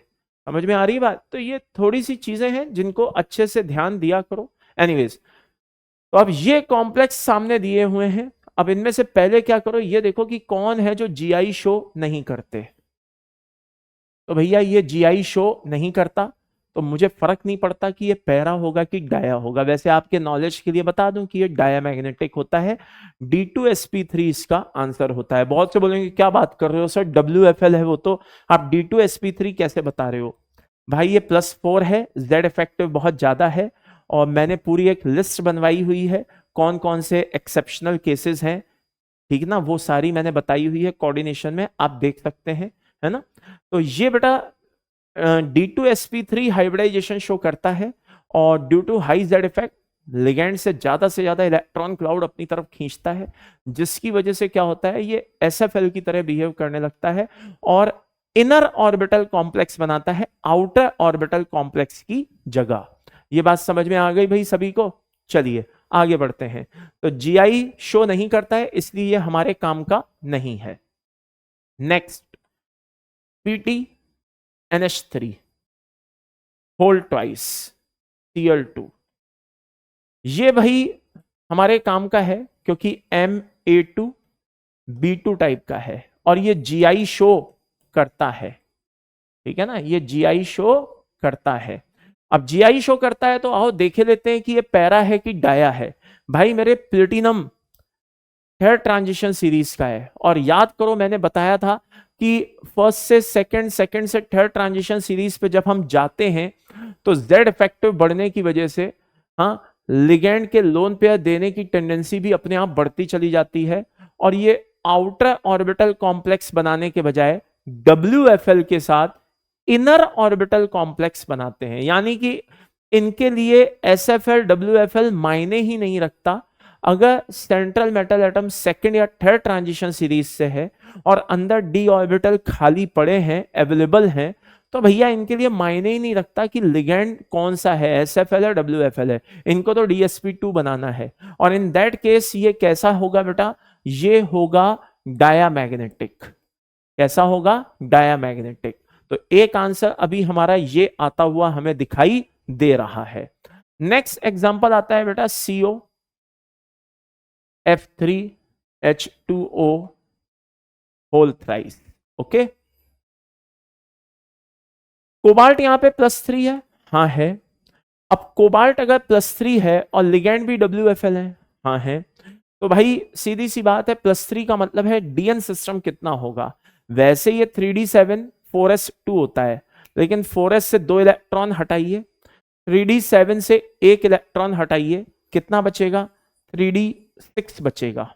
अब D6 सिस्टम है तो D6 सिस्टम को अगर भरना है, और आपको पता है कि लिगेंड कैसा है बेटा, WFL है, लिगेंड कैसा है, WFL है, तो आपको पता है कि डेल O और P में ये रिलेशन होगा। तो 6 इलेक्ट्रॉन आप कैसे भरोगे, 1 2 3 4 5 6। ये बात समझ में आई? तो भाई ये GI शो कर रहा है, इसमें कोई शक नहीं, लेकिन ये पैरामैग्नेटिक है। कैसा है? पैरा। और हमें क्या चाहिए कि डायमैग्नेटिक हो और GI शो करता हो। तो एक तो हमारा ये नहीं है, दूसरा हमारा ये नहीं है। ये बात समझ में आ रही है? मतलब DN सिस्टम से आप अच्छे से चेक कर सकते हैं। मुझे पता है यहाँ पे एक आध बच्चे को प्रॉब्लम आएगी। क्या बच्चा बोलेगा, सर आपने तो बड़ी आसानी से 3D7 4s2 बोल दिया, हम कैसे पहचाने? तो देखो मैं आपको इसकी एक सिंपल सोबर ट्रिक बता रहा हूं। क्या बता रहा हूं बेटा? ट्रिक। और पहले ही कह दूं, जो ट्रिक होती हैं कहीं पे अप्लाई होती हैं, कहीं पे अप्लाई नहीं भी होती हैं, उनको दिल पे मत ले लेना, दिमाग से काम लेना, ठीक है ना। तो ट्रिक्स ऐसी ही होती हैं, कहीं अप्लाई होंगी कहीं अप्लाई नहीं होंगी। लेकिन बूढ़े बुजुर्गों ने कहा है, भाई सीनियर सिटीजन्स ने हमारे कहा है क्या कि भैया something is better than nothing, यानी कि अगर कुछ ना से कुछ होना ही बहुत सही होता है। तो आइए जरा देखे लेते हैं कोबाल्ट का एटॉमिक नंबर कितना है। सर कोबाल्ट का एटॉमिक नंबर 27 है। आप क्या करें, इसको फ्लिप कर दें। फ्लिप कर दें मतलब 27 को 3D7 4s2 लिख दें, आपको वैलेंस शेल का इलेक्ट्रॉनिक कॉन्फ़िगरेशन मिल जाएगा। फॉर एग्जांपल आयरन 26 होता है, फ्लिप कर दें 3d6 4s2 आपको मिल जाएगा। निकेल का 28 होता है, फ्लिप कर दें 3d8 4s2 आपको वैलेंस शेल का इलेक्ट्रॉनिक कॉन्फ़िगरेशन मिल जाएगा। मैग्नीज 3d5 मैग्नीज 25 होता है, फ्लिप कर दें 3d5 4s2 आपको वैलेंस शेल का इलेक्ट्रॉनिक कॉन्फ़िगरेशन मिल जाएगा। अब आप बोलेंगे सर ये कहां अप्लाई नहीं होता? ये अप्लाई नहीं होता है जहां इलेक्ट्रॉनिक कॉन्फ़िगरेशन में कहीं ना कहीं एक्सेप्शन आ रहे होते हैं। क्रोमियम हो गया, कॉपर हो गया, इनमें अप्लाई नहीं होगा मेरे भाई, क्योंकि एक्सेप्शनल केसेस हैं, ठीक है ना। तो ये बात ध्यान रखें, इस तरह से आप बहुत ही कम ड्यूरेशन में तुरंत आंसर निकाल सकते हैं। तो अभी तक जो मैंने चेक किया तो उसमें केवल और केवल एक अभी कंडीशन जो फुलफिल हो रही है वो केवल एक के थ्रू हो रही है। अब आइए बाकी दो बचे हैं, इनको भी जल्दी से चेक करके खत्म करें। क्या है भाई? FeEn whole twice Cl2, correct, ठीक है। तो यहां पे FeEn whole twice Cl2 complex को बंद करे देते हैं। बाहर क्या दिया हुआ है? बाहर एक और Cl दिया हुआ है, ओके। तो भाई इसको फॉर्मेट में चेंज करो, MAA होल ट्वाइस B2। तो भाई मेरे ये GI तो शो करेगा, ठीक है ना, दिस ट्रांस ऑप्टिकल एक्टिविटी सब शो करेगा, ओके। GI तो शो करेगा। अब ये पैरा होगा कि डाया होगा, आइए जरा विचार कर लेते हैं। क्लोरीन जो है वो WFL है, लेकिन EN जो है वो SFL है। अच्छा, EN ज्यादा है, नंबर्स ऑफ EN ज्यादा है, यानी कि SFL ज्यादा है, तो SFL की चलेगी। आप चेक कर सकते हो नोट्स में मैंने ये सारी बातें लिखाई हैं, कब SFL की चलेगी, कब WFL की चलेगी, किन किन में कौन सा हाइब्रिडाइजेशन होगा, उनके मैंने शानदार QSP दिए हुए हैं। आप एक बार नोट्स को बेटा देख लेना, अगर किसी बच्चे को बाय द वे दिक्कत है, नहीं है तो बहुत अच्छी बात है, और अगर है तो एक बार बेटा उसमें से आप नोट्स में से देख सकते हैं। एनीवेज, तो FeEn होल ट्वाइस Cl2 ये मैंने यहां पे लिखवा दिया, ओके। तो ये सिस ट्रांस GI सब शो करेगा। अब ये पैरा है कि डाया है, आइए जरा देखे लेते हैं। Fe+3 है, हाँ है। कैसे पता चला भाई? ऑक्सीडेशन इससे निकाल के पता चला। अब यानी कि इसका DN सिस्टम कितना हुआ? देखिए वैसे तो Fe कितना होता है? 3d6 4s2 होता है ना, क्योंकि ये 26 होता है। अब Fe को हमने किस में ले लिया? +3 में ले लिया, यानी कि 2 यहां से गए, एक यहां से गया, तो ये कितना रह गया? 3d5 रह गया। अब 3d5 रह गया, ऑक्टाहेड्रल है, तो 2 ऊपर 3 नीचे है, यानी कि Eg ऊपर T2G नीचे। ये बात समझ में आई? और SFL की चलेगी, यानी कि डेल ग्रेटर देन P होगा, ये भी बात समझ में आई। अब मुझे यहाँ पे 5 इलेक्ट्रॉन भरने, 1 2 3 4 5, भाई पैरामैग्नेटिक आ रहा है, तो यानी कि ये मेरे लिए कंसिडरेबल नहीं होगा, ओके, ये मेरे लिए कंसिडरेबल नहीं होगा। अब आखिरी बचता है बेटा NiNH3 होल ट्वाइस Cl2, ठीक है ना, NiNH3 होल ट्वाइस Cl2। तो आइए जरा इसको भी देखे लेते हैं। ये NiNH3 होल ट्वाइस Cl2 है बेटा। इसमें क्या होता है, IIT में भी आया हुआ क्वेश्चन है, ये इसका हाइब्रिडाइजेशन वेरिएबल होता है टेम्परेचर के बेसिस पे। हाँ, टेम्परेचर चेंज करने के साथ साथ इसके हाइब्रिडाइजेशन में भी चेंज आता है। इसमें आप देखिए, ध्यान दीजिए, 2 SFL है, 2 WFL है। कभी ये कोऑर्डिनेशन नंबर 4 है, तो कोऑर्डिनेशन नंबर 4 में क्या होता है? कोऑर्डिनेशन नंबर 4 में एक कहानी छुपी हुई है, क्या कि ये टेट्राहेड्रल भी हो सकता है और ये स्क्वायर प्लेनर भी हो सकता है। तो टेम्परेचर में वेरी करता है, वेरिएशन की वजह से इसमें दो तरह के हाइब्रिडाइजेशन देखने को मिलते हैं। एक समय में ये sp3 भी हो सकता है, तो टेम्परेचर बदलने पे ये dsp2 भी हो सकता है। अब बात आती है, सब वो तो सब सही है, यहां पे मैं क्या करूं? तो भाई अगर इस तरह का कुछ नहीं दिया है तो बाय डिफॉल्ट कहते हैं ना, मेजोरिटी किसकी है, ज्यादा किस कंडीशन में देखने को मिलता है, तो आप इसको बाय डिफॉल्ट dsp2 मान करके जवाब दे सकते हैं। तो dsp2 मान करके जवाब दे सकते हैं। तो निकेल यहां पे कितना है बेटा? +2 है, यानी कि 3d8 और 4s2 में से 2 इलेक्ट्रॉन 4s से गए, तो कितना बचा? d8 बचा। अब dsp2 मान करके बात करनी है, तो dsp2 का जो CFT का अरेंजमेंट होता है वो कुछ इस तरीके का होता है। तो 8 इलेक्ट्रॉन भरने हैं, तो डेल और पी में रिलेशन कैसा होगा, ऐसा होगा, ठीक है ना, क्योंकि हम DsP2 मान करके बात कर रहे हैं तो ऐसा होगा। तो 8 इलेक्ट्रॉन मैं भरूंगा, 1 2 3 4 5 6 7 8, यानी कि ये कैसा होगा बेटा, डायामैग्नेटिक होगा। तो फॉर योर का इंफॉर्मेशन, स्क्वायर प्लेनर है, DsP2 है, Gi भी होगा और डायामैग्नेटिक भी होगा। दोनों कंडीशंस पॉसिबल हैं, आई रिपीट, दोनों कंडीशंस पॉसिबल हैं। तो मेरे भाई जब दोनों कंडीशंस पॉसिबल हैं तो यानी कि ये भी इसको अप्लाई कर रहा है। तो अगर मैं इस क्वेश्चन का सॉल्यूशन देखूं तो फाइनली जस्ट अ सेकेंड, ठीक है ना।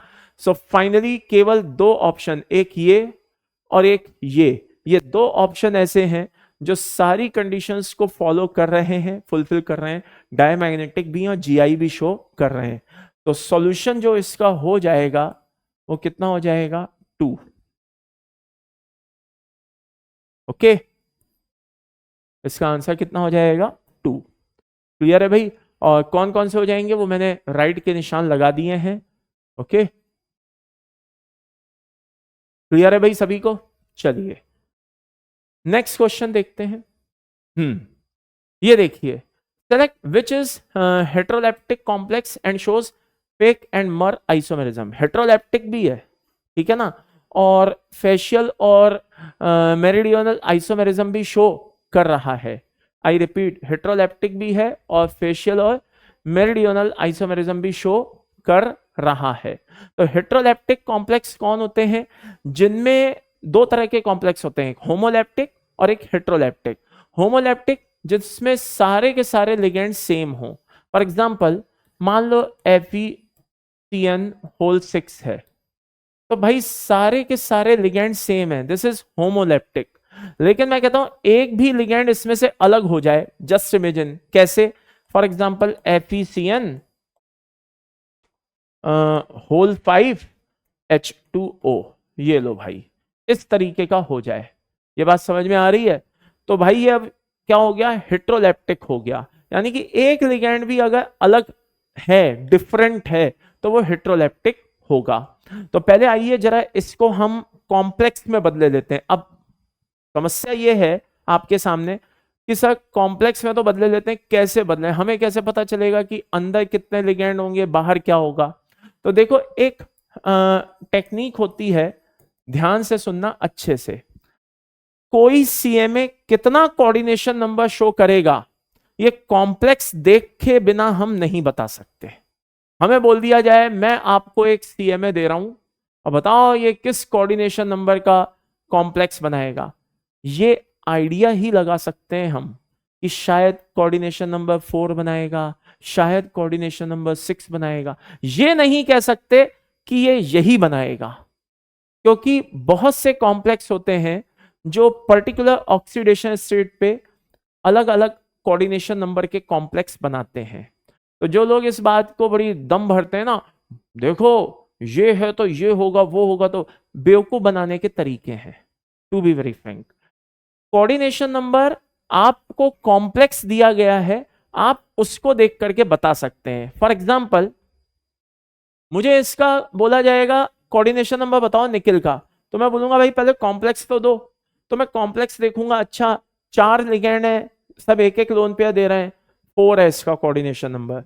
यहां पे एक ईएन 2 लोन पेयर दे रहा है, तो 2 ईएन कितने देंगे, 4, और 2 सीएल और दिखाई दे रहे हैं, अच्छा तो इसका कोऑर्डिनेशन नंबर 6 है। तो ऐसे आप अगर मुझे कॉम्प्लेक्स दोगे ना, तब तो मैं आपको कोऑर्डिनेशन नंबर बता दूंगा।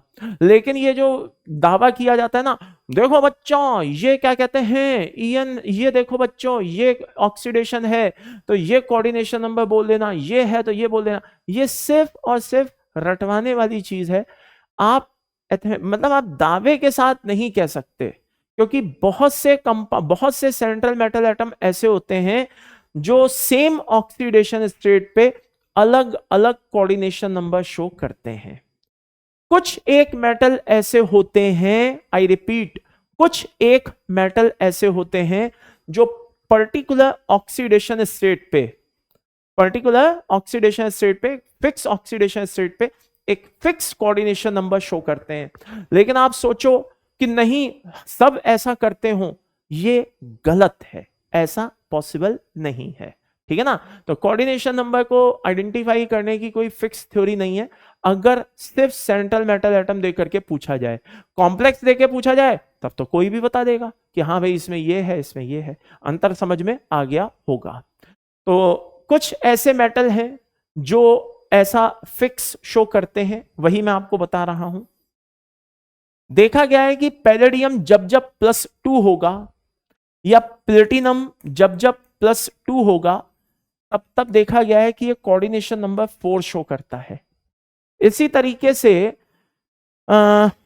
ये जब जब पैलेडियम +4 होगा और प्लेटिनम +4 होगा, देखा गया है कि ये कोऑर्डिनेशन नंबर 6 शो करता है। अब आप बोलेंगे सर जब आप खुद कह रहे हो कि दावे के साथ नहीं कह सकते, तो फिर क्यों बता रहे हो?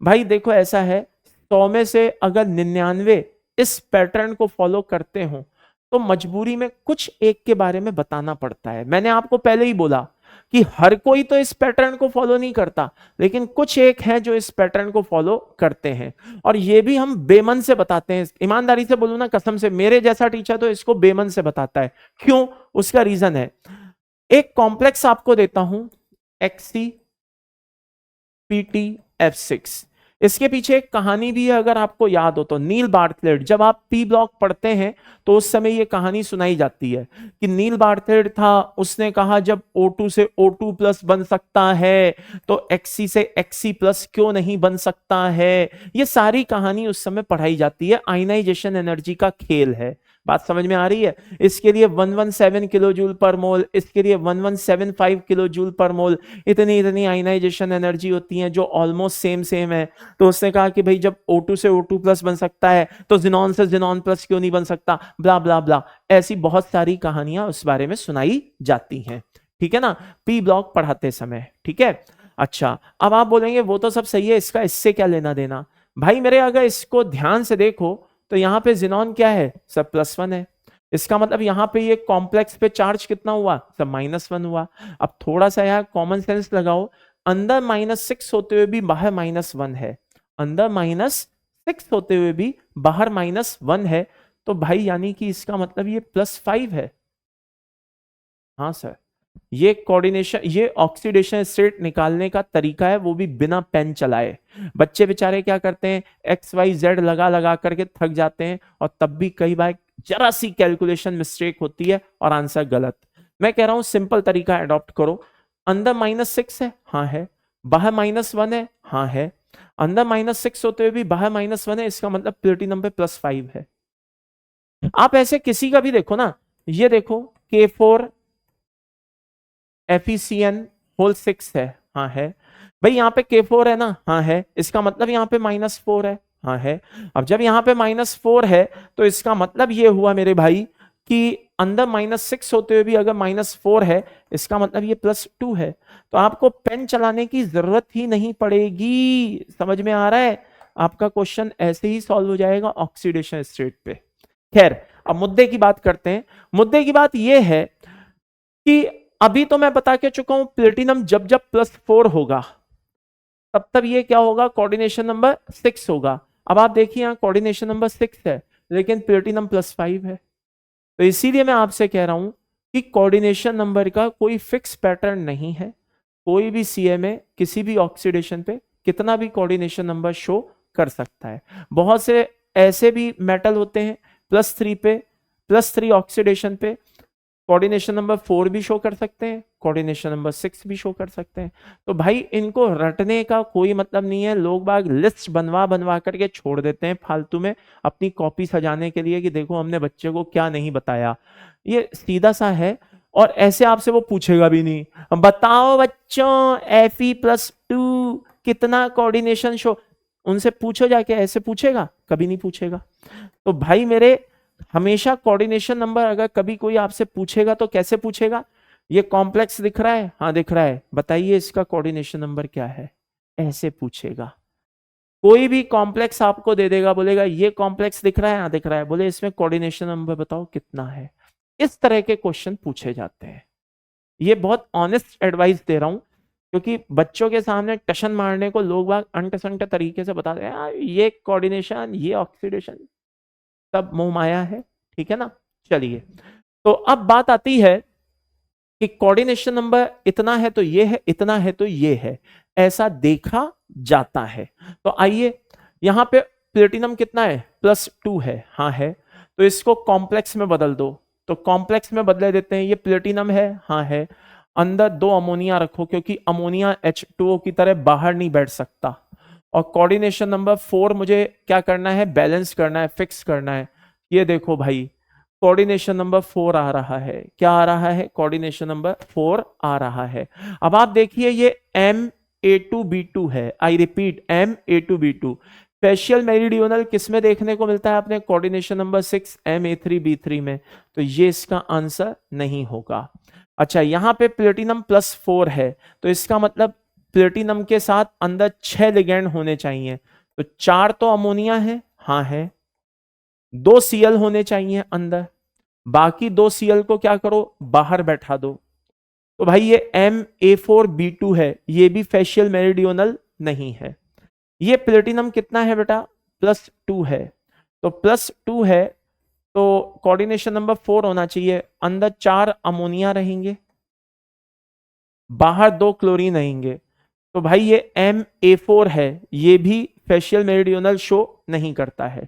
आइए जरा इसको देखते हैं, यहां पे प्लेटिनम कितना है सर, +4 है, तो पहले तो तीनों अमोनिया को अंदर रख दो, और कोऑर्डिनेशन नंबर 6 हमें बैलेंस करना है +4 में, ठीक है ना। तो 3 अमोनिया आ गए और 3 ही क्लोरीन आ गए। अब कितना क्लोरीन बचा, एक क्लोरीन को बाहर रख दो। क्यों बाहर रख दिया, अरे मेरे भाई ये +4 है, हाँ है, ये -3 है, हाँ है, तो अंदर +4 -3 कितना बचा, +1 बचा, हाँ बचा, तो उसको बैलेंस करने के लिए -1 ही तो आएगा वहां पे। ये तरीका आपको पता होना चाहिए। लेकिन मैं मान के चलता हूं कि जो बच्चा एडवांस देने जा रहा है भाई, उसको ये बातें बताना उसकी बेइज्जती करने के बराबर है। मतलब अगर आप मेंस क्रैक कर चुके हो और अब आप एडवांस की तरफ बढ़ रहे हो, तो अगर मैं उसको ऐसी चीजें बता रहा हूं तो भाई मैं एक तरह से देखा जाए तो उसकी इंसल्ट कर रहा हूं, क्योंकि मैं मान के चलता हूं कि ऐसी चीजें पता होनी चाहिए। लेकिन अनफॉर्चुनेटली किसी वजह से नहीं पता है, तो भाई इसमें कोई शर्म की बात भी नहीं है। नहीं पता है, नहीं पता, कोई बात नहीं, अब पता चल गया ना, अब इसका यूज में लो। मतलब परफेक्शन जितना ला सकते हो लाओ, क्योंकि मेरा मानना यह है कि हर एक चीज पता हो यह भी जरूरी नहीं है, ठीक है ना। तो अगर नहीं पता है कोई बात नहीं, वैसे तो होना चाहिए था पता, मैं साफ कह रहा हूं, क्योंकि जो एडवांस की तैयारी करने जा रहा है मैं मान के चलता हूं कि भैया उसका लेवल ये है, ठीक है ना। तो ऐसे बच्चे को पता होना चाहिए, लेकिन नहीं पता है कोई बात नहीं यार, अब पता चल गया, बात खत्म, ठीक है। चलो आ जाओ, तो ये चीज क्लियर हो गई सभी को। अब बात आती है, ये MA3B3 टाइप है, क्या है, MA3B3 टाइप, तो हेट्रोलेप्टिक भी है क्योंकि लिगेंड अलग अलग है, और फेशियल मेरिडियोनल भी शो कर रहा है, तो इसका आंसर दिल्ली होना चाहिए, और वही इसका आंसर है। नेक्स्ट क्वेश्चन, अपन को इसमें पता करना है बेटा, करेक्ट स्टेटमेंट पता करने हैं। क्या पता करने हैं बेटा, करेक्ट स्टेटमेंट पता करने हैं कि इसमें करेक्ट स्टेटमेंट क्या होगा, ठीक है। तो जरा ध्यान से अच्छे से समझिएगा। Which of the following statement is correct? पहला है tetrahedral complex does not show optical isomerism. देखिए कोऑर्डिनेशन नंबर 4 होता है, इसके ऊपर क्वेश्चन आ चुका है एडवांस में, जरा ध्यान से देखना। कोऑर्डिनेशन नंबर क्या होता है बेटा, 4 होता है, तो 2 चीजें पॉसिबल होती हैं। कितनी चीजें, 2, या तो वो टेट्राहेड्रल होता है कॉम्प्लेक्स, या फिर वो स्क्वायर प्लेनर होता है। ये बात समझ में आ गई। अच्छा, टेट्राहेड्रल में ध्यान रखना, अब 2 चीजें पता करते हैं, एक GI और एक OI। ये बात समझ में आई। GI जो होता है ज्योमेट्रिकल आइसोमेरिज्म जो होती है, I repeat geometrical isomerism, tetrahedral में सारे के सारे एंगल्स, जितने भी एंगल्स होते हैं, ऑल एंगल्स आर सेम। सभी एंगल्स कैसे होते हैं, सेम, 109। तो इसमें सिस और ट्रांस पॉसिबल ही नहीं है, कोई नया अरेंजमेंट हो वो पॉसिबल ही नहीं है, तो टेट्राहेड्रल GI शो नहीं करता। लेकिन ऑप्टिकल आइसोमेरिज्म शो कर सकता है। अगर मान लो सारे के सारे लिगेंड्स टेट्राहेड्रल पोजीशन में अरेंज है, लेकिन सारे के सारे लिगेंड अलग अलग हैं, MABCD, POS आएगी नहीं, वो ऑप्टिकली एक्टिव हो जाएगा। तो ये OI शो कर सकता है ऑप्टिकल आइसोमेरिज्म, लेकिन GI शो नहीं करेगा। ये बात समझ में आ गई? क्लियर है भाई सभी को? नेक्स्ट, स्क्वायर प्लेनर की क्या कहानी है? स्क्वायर प्लेनर की कहानी है कि ये GI शो कर सकता है, लेकिन OI शो नहीं करेगा। नॉर्मल कंडीशंस में तो कम से कम नहीं करेगा। कोई उटपटांग लिगेंड ले आए, हाँ, जिसमें किसी एंगल से POS निकल ही नहीं पा रहा, तो अलग बात है। नॉर्मल लिगेंड्स की अगर हम बात करें तो नॉर्मल लिगेंड्स में तो ये फिर OI शो नहीं करेगा, क्योंकि इस तरह से हम जब कट करेंगे तो POS आ जाएगा, और POS आ जाएगा तो ऑप्टिकल एक्टिविटी खत्म। ये बात समझ में आई? तो ये कॉन्सेप्ट आपको पता होना चाहिए। इस कॉन्सेप्ट के ऊपर क्वेश्चन पूछा जा चुका है, तो वही कॉन्सेप्ट अपन अप्लाई करते हैं। Tetrahedral complex does not show optical isomerism. Tetrahedral complex जो है वो ऑप्टिकल आइसोमेरिज्म शो नहीं करते। ये स्टेटमेंट क्या है? गलत है। अपन को तो क्या करना है? करेक्ट स्टेटमेंट देखना है। आगे बढ़ो। सिस ट्रांस, हाँ, of this are optically active.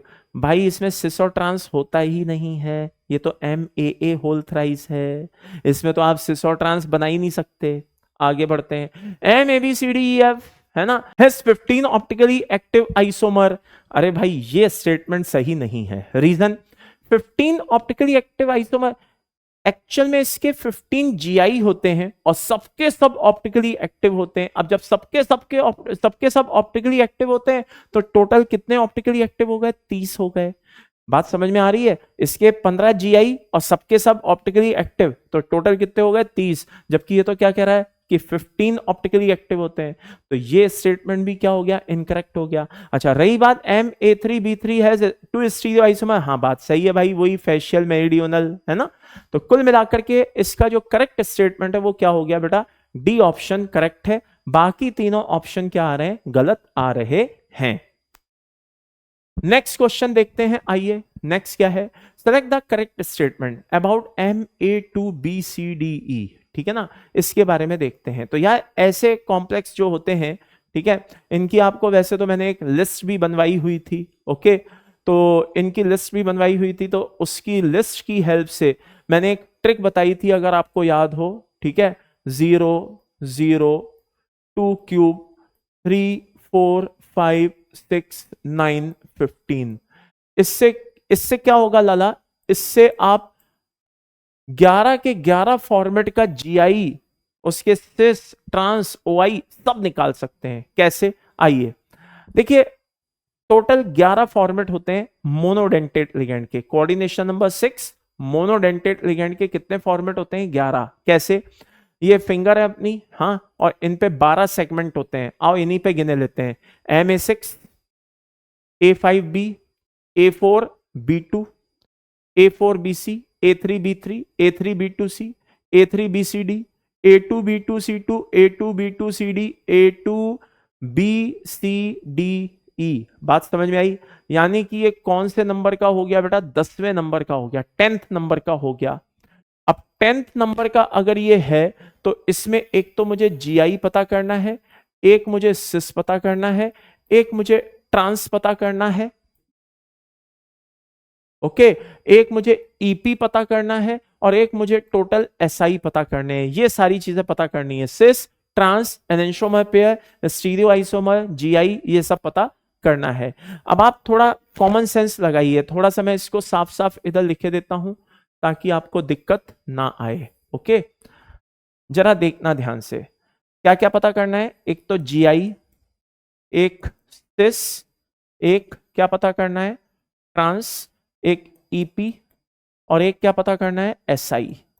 अच्छा, सीरियल नंबर जो हमें मिला है वो क्या मिला है बेटा? 10 मिला है, 10वें नंबर का। 11 फॉर्मेट है ना, उनमें से ये कौन से फॉर्मेट पे है? 10वें फॉर्मेट पे, 10वें नंबर पे। अच्छा, अब ये वैल्यूज की हेल्प लीजिए। अगर इन वैल्यूज को देखें तो टोटल 11 वैल्यूज हैं। कैसे? 0 0 कितनी हो गई? 2। 2 क्यूब मतलब 2 कितनी बार है? 3 बार, यानी कि कितने हो गए? 5। ये 6 7 8 9 10 और 11, टोटल आपके पास 11 वैल्यूज हैं। हमें किस पे देखना है, हमें 10वें नंबर पे देखना है। तो 0 0 2 2 2 3 4 5 6 9, यानी कि 9th नंबर हमारा आ रहा है। यानी कि ये सबके सब कौन है बेटा, जीआई है। तो फॉर योर काइंड इन्फॉर्मेशन, ये जो कॉम्प्लेक्स है इसमें जीआई कितना है, 9, जिसमें से 6 सिस होते हैं और 3 ट्रांस होते हैं। दिमाग में ये कैसे बैठाना है, मैंने पूरी लिस्ट बनवाई है, इवन उनको समझाया भी था, आप कोऑर्डिनेशन में से हेल्प लीजिए। इनमें से ये जो 6 हैं ये सारे के सारे ऑप्टिकली एक्टिव होते हैं, ये लीजिए। अब 6 ऑप्टिकली एक्टिव होते हैं। अब बात आती है कि एसआई कितने होंगे, तो भाई एसआई का मतलब होता है कितने जीआई कितने ओआई सब मिला करके बताओ, है ना। तो by the end summary is this, 6 का डबल कर दो यानी कि 12 और 3 ट्रांस यानी कि 15। ये लो भैया 15 एसआई होते हैं। तो ये पूरी लिस्ट हमारे सामने तैयार हो गई। अब इस लिस्ट को देखते जाइए, आंसर बताते जाइए। It has 6 geometrical isomer with respect to A. हाँ साहब, बात समझ में आ गई। इसके टोटल कितने आइसोमर्स हैं, 6 आइसोमर्स हैं। तो पहला स्टेटमेंट हमारे लिए क्या है, सही है। It has 3 trans isomer with respect to A. हाँ यार ये भी बात सही है। It has 15 stereo isomers. हाँ ये बात भी सही है। It has 12 optically active and 3 optically inactive isomer. हाँ ये बात भी सही है। यानी कि इसका answer A B C D सब कुछ सही है। ये लो भैया, ये लिस्ट आपको मतलब बनानी आनी चाहिए। और ये लिस्ट कैसे बनाई जाती है, इसके लिए आपको ज्यादा कुछ नहीं करना है। मात्र 10 मिनट का, मेरा कितने मिनट का, मात्र 10 मिनट का, चाहे लक्ष्य बैच में मिले चाहे प्रयास बैच में मिले, जिसमें मिले, मात्र 10 मिनट का क्या करें, मेरा एक वीडियो देख लें जो आपको लक्ष्य या प्रयास में से किसी में से भी मिल जाएगा। मैंने क्या किया, पहले तो कम से कम 2-3 दिन तक अच्छे से सारे आइसोमर्स समझाए और फिर मैंने उनको क्या किया, बच्चों को बोला, मैंने कहा आओ अब मैं तुम्हें बताता हूं कि सेकंड्स में कैसे सॉल्व किया जाता है। तो सेकंड्स में कैसे सॉल्व किया जाता है ये मैंने आखिरी के 10 मिनट में बताया है। तो आपको 1.5-2 घंटे के 2-2 वीडियोस नहीं देखने, 3-3 वीडियोस नहीं देखने हैं। जहां पे मैं ये लिस्ट को एक्सप्लेन कर रहा हूं, बस आपको वो मात्र 10 मिनट का वीडियो देखना है। और वो 10 मिनट का वीडियो आपके कॉन्सेप्ट्स मतलब चेंज करके, मतलब बदल के रख देगा आपकी सोच को। आप बोलोगे यार बताओ, मैं तो फालतू में परेशान होता था और कितना सिंपल हो गया। तो ये चीज, थोड़ा सा इस चीज को समझिएगा। ओके, चलिए नेक्स्ट क्वेश्चन की बात करते हैं। देखिए इस तरह के मैच द कॉलम भी आते हैं। कभी कभी मैंने कहा था, याद हो तो, केमिकल बॉन्डिंग जब बता रहा था, पीरियोडिक बता रहा था, तब भी ये बात मैंने बोली थी। अलग अलग तरीके के पैटर्न के क्वेश्चंस आ जाते हैं। कभी मैच द कॉलम आ जाता है, कभी इंटीजर आ जाता है, कुछ भी पॉसिबल है। तो ये ध्यान रखिएगा, it's very very important. Anyways आइए शुरू करते हैं। सबसे पहले बात आती है PTNH3 होल ट्वाइस Cl2 की। मैच करते जाइए क्या क्या कैरेक्टरिस्टिक्स मैच हो रही हैं। प्लेटिनम यहां पे क्या है बेटा, +2 है। बात समझ में आ गई। अच्छा, यानी कि ये 78 एटॉमिक नंबर होता है। 2 यहां से उड़ा दो और 2-2 लोन पेयर अमोनिया और क्लोरीन दोनों से मिल रहे हैं, यानी कि कितने इलेक्ट्रॉन हो गए, 8। तो यार ये कितना हो गया, 76 + 8 यानी कि 84। तो भैया ये सिज्विक थ्योरी को फॉलो नहीं करता। मतलब सिज्विक थ्योरी कहती है कि कोई भी सीएमए अपने नियरेस्ट नोबल गैस के एटॉमिक नंबर के बराबर अपना EAN कर ले, तो वो ये काम नहीं कर पा रहा है। ये बात समझ में आ गई। तो यानी कि इसका आंसर P तो नहीं होगा। क्या Q होगा? ऑब्वियसली नहीं होगा। 84 आ रहा है, ये 36 बता रहा है, ये भी नहीं होगा। क्या इस तरह के complex geometrical isomer 2 GI show करेंगे? हाँ बिल्कुल करेंगे। तो एक इसका आंसर क्या हो जाएगा बेटा, R हो जाएगा। अच्छा, दूसरा, क्या ये ऑप्टिकल एक्टिविटी शो करेगा? ऑब्वियसली नहीं। क्यों? कोऑर्डिनेशन नंबर 4 है, स्क्वायर प्लेनर कॉम्प्लेक्स है, POS आ रही है, ऑप्टिकल एक्टिविटी शो नहीं करेगा। अच्छा, लिंकेज आइसोमेरिज्म शो करेगा? नहीं। क्यों? अरे यार एम्बीडेंटेड लिगेंड ही नहीं है तो कहां से शो कर देगा? लिंकेज आइसोमेरिज्म तो एम्बीडेंटेड लिगेंड की पहचान है। आगे नेक्स्ट एग्जांपल पे चलते हैं, CO की बात करते हैं। +3 है, हाँ है। 27, हाँ, माइनस क्या हो जाएगा बेटा, -3 यानी कि 24 बचा, हाँ बचा। अच्छा, 3 लोन पेयर यहां से, 3 लोन पेयर यहां से, यानी कि टोटल 6 लोन पेयर यानी कि 12 इलेक्ट्रॉन। कितने इलेक्ट्रॉन? 12।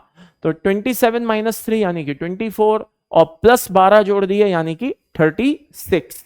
तो भैया यानी कि ये सिज्विक थ्योरी को फॉलो करता है, यानी कि इसका आंसर एक तो पी होगा, दूसरा EAN 36 हो रहा है यानी कि QB होगा। ज्योमेट्रिकल आइसोमर क्या ये दो शो करता है? फेशियल मेरिडियनल यानी कि RB होगा। क्या ऑप्टिकल एक्टिविटी शो करता है? नहीं करता। कोई लिंकेज आइसोमेरिज्म शो करेगा? ऑफ कोर्स नहीं करेगा। आगे बढ़ते हैं। अब बात आती है कोबाल्ट की। कितने एनायन दिखाई दे रहे हैं? एक Cl, एक Cn और एक NO2, यानी कि -3 दिखाई दे रहे हैं, यानी कि यहां पे क्या है? +3। यानी कि अगर वही और कोऑर्डिनेशन नंबर वही कितना है? 6।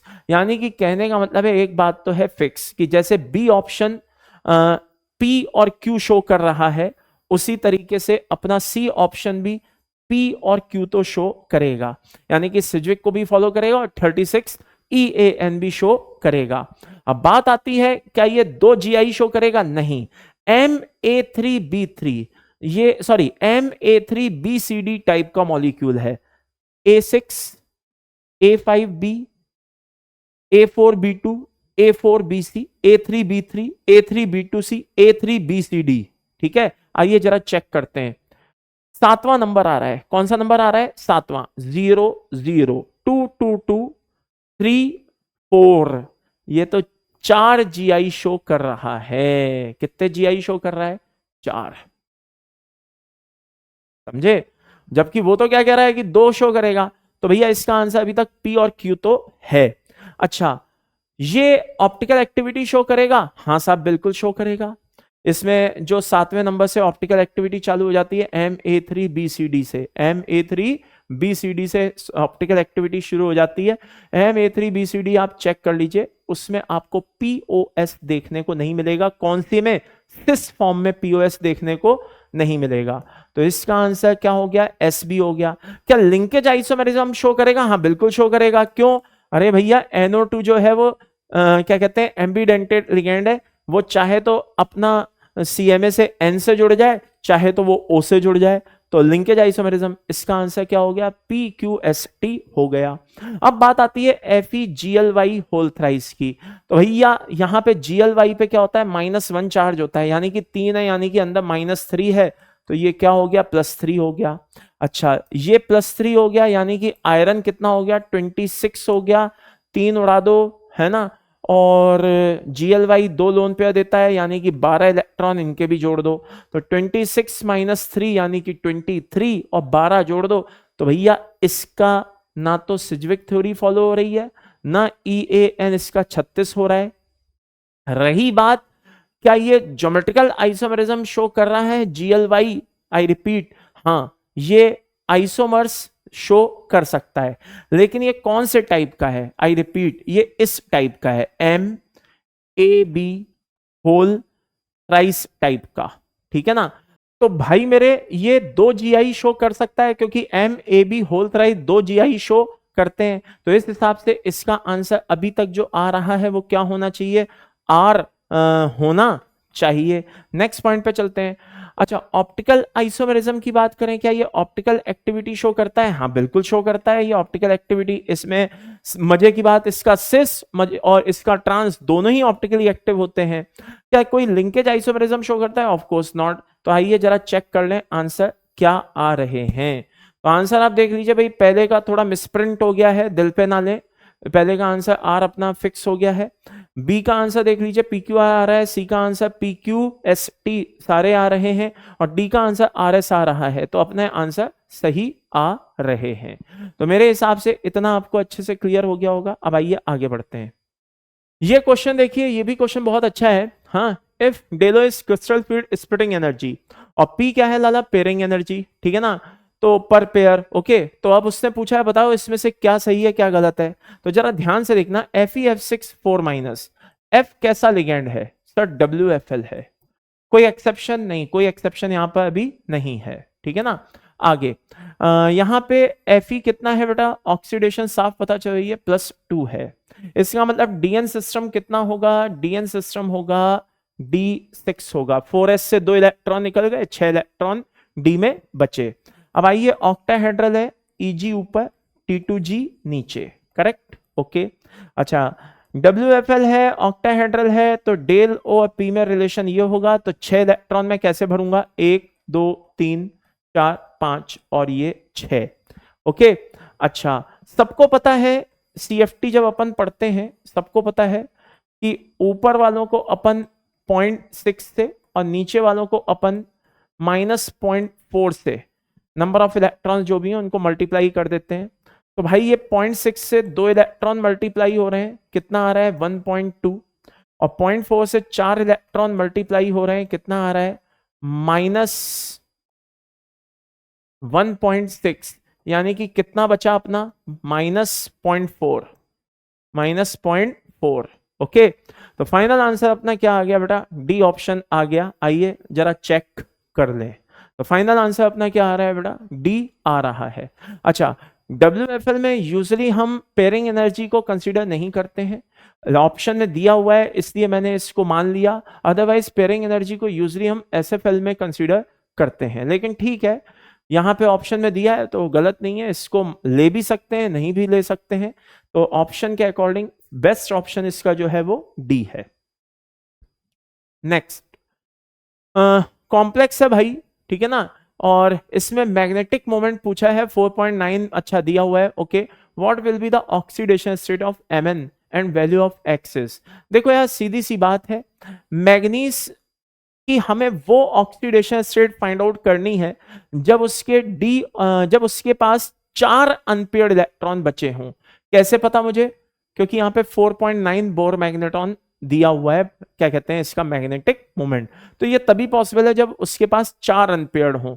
तो मैग्नीज क्या होता है माय डियर, मैग्नीज होता है 3d5 4s2, करेक्ट। ओके, अच्छा फ्लोरीन WFL है, हाँ है, तो भाई फ्लोरीन WFL है, तो हमें जो इलेक्ट्रॉन भरने हैं, आई रिपीट, हमें जो इलेक्ट्रॉन भरने हैं वो कुछ इस तरह से भरने हैं, del O less than P से, और ऐसे भरने हैं कि अनपेयर्ड इलेक्ट्रॉन कितने नजर आए, 4, 1 2 3, ठीक है ना, और ये 4। ये बात समझ में आई, क्लियर है भाई। तो अब ये 4 जो आ रहे हैं ये इस तरह से आ रहे हैं। अब ये 4 कब आ रहे हैं, जब 2 इलेक्ट्रॉन यहां से निकल जाए, एक यहां से निकल जाए, यानी कि डी में 4 इलेक्ट्रॉन रह जाए, तब 4 अनपेयर्ड इलेक्ट्रॉन आ रहे हैं। ये बात समझ में आ गई अच्छे से, हाँ। तो फाइनली ये कब पॉसिबल है, जब 3 इलेक्ट्रॉन ये रिमूव कर दे, यानी कि यहां पे मैग्नीज कितना होना चाहिए बेटा, +3 होना चाहिए। अब आप सोचिए ये +3 है और ये -6 है, तो +3 -6 होते हुए भी बाहर -3 होना चाहिए, तो K पे क्या होता है बेटा, +1 होता है, यानी कि X की वैल्यू कितनी होनी चाहिए, 3 होनी चाहिए, यानी कि इसका आंसर बॉम्बे होना चाहिए, और वही है। ये बात समझ में आ गई, क्लियर है। हो सकता है कोई तेजस्वी बालक इस वीडियो को देख रहा हो, वो कहे मैग्नीज यहाँ पे 6 अपन इलेक्ट्रॉन भर देते, 1 2 3 4 5 6, तो भी तो 4 अनपेयर्ड आ रहे थे। प्रभु, डी में होते ही 5 है मैक्सिमम, 3d5 4s2, ये उसका इलेक्ट्रॉनिक कॉन्फ़िगरेशन होता है। तो 4 अनपेयर्ड इलेक्ट्रॉन हमें लाने थे, वो कैसे पॉसिबल है, जब हम मैग्नीज को +3 ऑक्सीडेशन में ले जाएं। किसमें ले जाएं बेटा, आज बहुत दिक्कत दे रहा है ये बोर्ड, हाँ, जब हम मैग्नीज को किस में ले जाएं भैया, +3 में ले जाएं, तो 4 अनपेयर्ड इलेक्ट्रॉन पॉसिबल हैं। चलिए, तो फाइनल आंसर हमारा क्या हो गया बेटा, इसका Bombay. Next, maximum number of atom, हाँ, which are in same plane in NiCO whole 4। देखिए, आप ये काम तभी कर सकते हैं जब आपको इसका हाइब्रिडाइजेशन पता हो, क्योंकि इसकी 2 तरह की ज्योमेट्री पॉसिबल है। एक इस मतलब 2 तरह, कोऑर्डिनेशन नंबर 4 है ना, तो इसकी 2 तरह की ज्योमेट्री पॉसिबल है। हो सकता है ये स्क्वायर प्लेनर हो सकता है ये टेट्राहेड्रल हो। अगर स्क्वायर प्लेनर हुआ तो नंबर ऑफ एटम्स अलग आएंगे एक प्लेन में, और अगर टेट्राहेड्रल हुआ तो नंबर ऑफ एटम्स अलग आएंगे एक प्लेन में। तो पहले तो हमें ये पता होना चाहिए कि ये स्क्वायर प्लेनर है या टेट्राहेड्रल है। तो by the end summary is this, nickel की ऑक्सीडेशन स्टेट यहाँ पे क्या है, 0 है। तो निकेल की ऑक्सीडेशन स्टेट 0 है, तो आप इसको इस तरह से समझिए कि ये Ni है, ये 3d8 है, ये 4s2 है। अब बिना s के तो हाइब्रिडाइजेशन पॉसिबल नहीं है, तो बैक पेयरिंग कर दी हमने। तो बैक पेयरिंग करते ही निकेल क्या हो गया, D10 हो गया, यानी कि जो 4s के इलेक्ट्रॉन है वो उठ करके कहां आ गए, D में आ गए। अब यहां पे s ऑर्बिटल भी खाली है, p ऑर्बिटल भी खाली है। टोटल कितने ऑर्बिटल चाहिए, 4 ऑर्बिटल चाहिए थे, sp3 हाइब्रिडाइजेशन बनाएगा, यानी कि ये टेट्राहेड्रल हो गया। टेट्राहेड्रल हो गया तो ये ni, ये इस तरीके से मैं इसको बनाऊंगा CO लाइक दिस। अब यार इतना तो आपको पता है कि एक टेट्राहेड्रल होता है तो उसमें 3 चीजें होती हैं, एक फेस होता है, एक एज होता है और एक कॉर्नर होता है। तो एज से चलिए, कहां से चलिए, एज से चलिए। तो कोई भी एक एज क्या करो भैया, फिक्स कर लो। मान लो मैंने ये फिक्स कर लिया,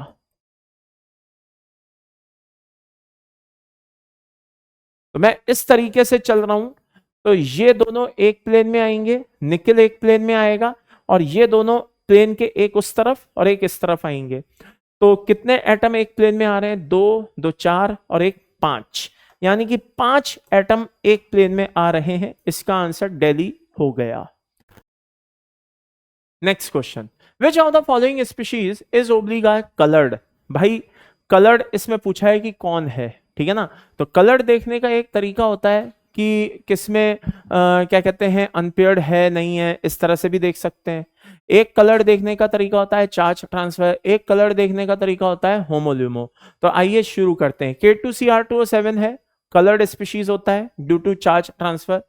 CrO2Cl2 कलर्ड होता है ड्यू टू चार्ज ट्रांसफर, इसमें कोई अनपेयर्ड इलेक्ट्रॉन नहीं होता, ये कलर्ड नहीं होगा। ये क्लोरीन जो होता है होमोल्यूमो की वजह से होता है। तो फाइनल आंसर इसका होगा ABD। Okay, ABD। आगे बढ़ते हैं। विच of the following complex is oblique tetrahedral.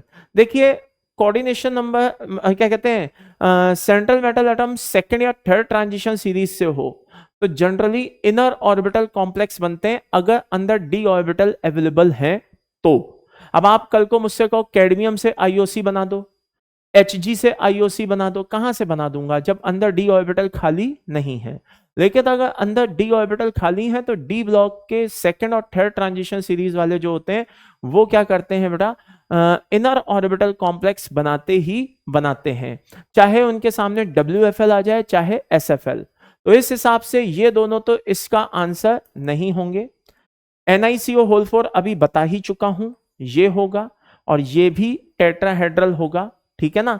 तो by the end summary is this, answer is C and D होगा। Next, which of the following molecule is oblique or planar. ये sp3 अभी अभी हमने देखा था, हाँ देखा था। तो भैया ये sp3 है, टेट्राहेड्रल है, ये प्लेनर होने का सवाल नहीं उठता। ये dsp2 है, ठीक है ना, क्या है बेटा, dsp2 है, SFL के साथ निकल कॉम्प्लेक्स बना रहा है, कोऑर्डिनेशन नंबर 4, अंदर d ऑर्बिटल अवेलेबल है, तो dsp2 है, ये प्लेनर होगा। I2Cl6 की स्ट्रक्चर ऐसी होती है, ये दोनों आयोडीन है, 1 2 3 4 5 और 6, तो ये एक लोन पेयर हो गया, ये दूसरा लोन पेयर हो गया, ये तीसरा लोन पेयर हो गया, ये चौथा लोन पेयर हो गया। ओके,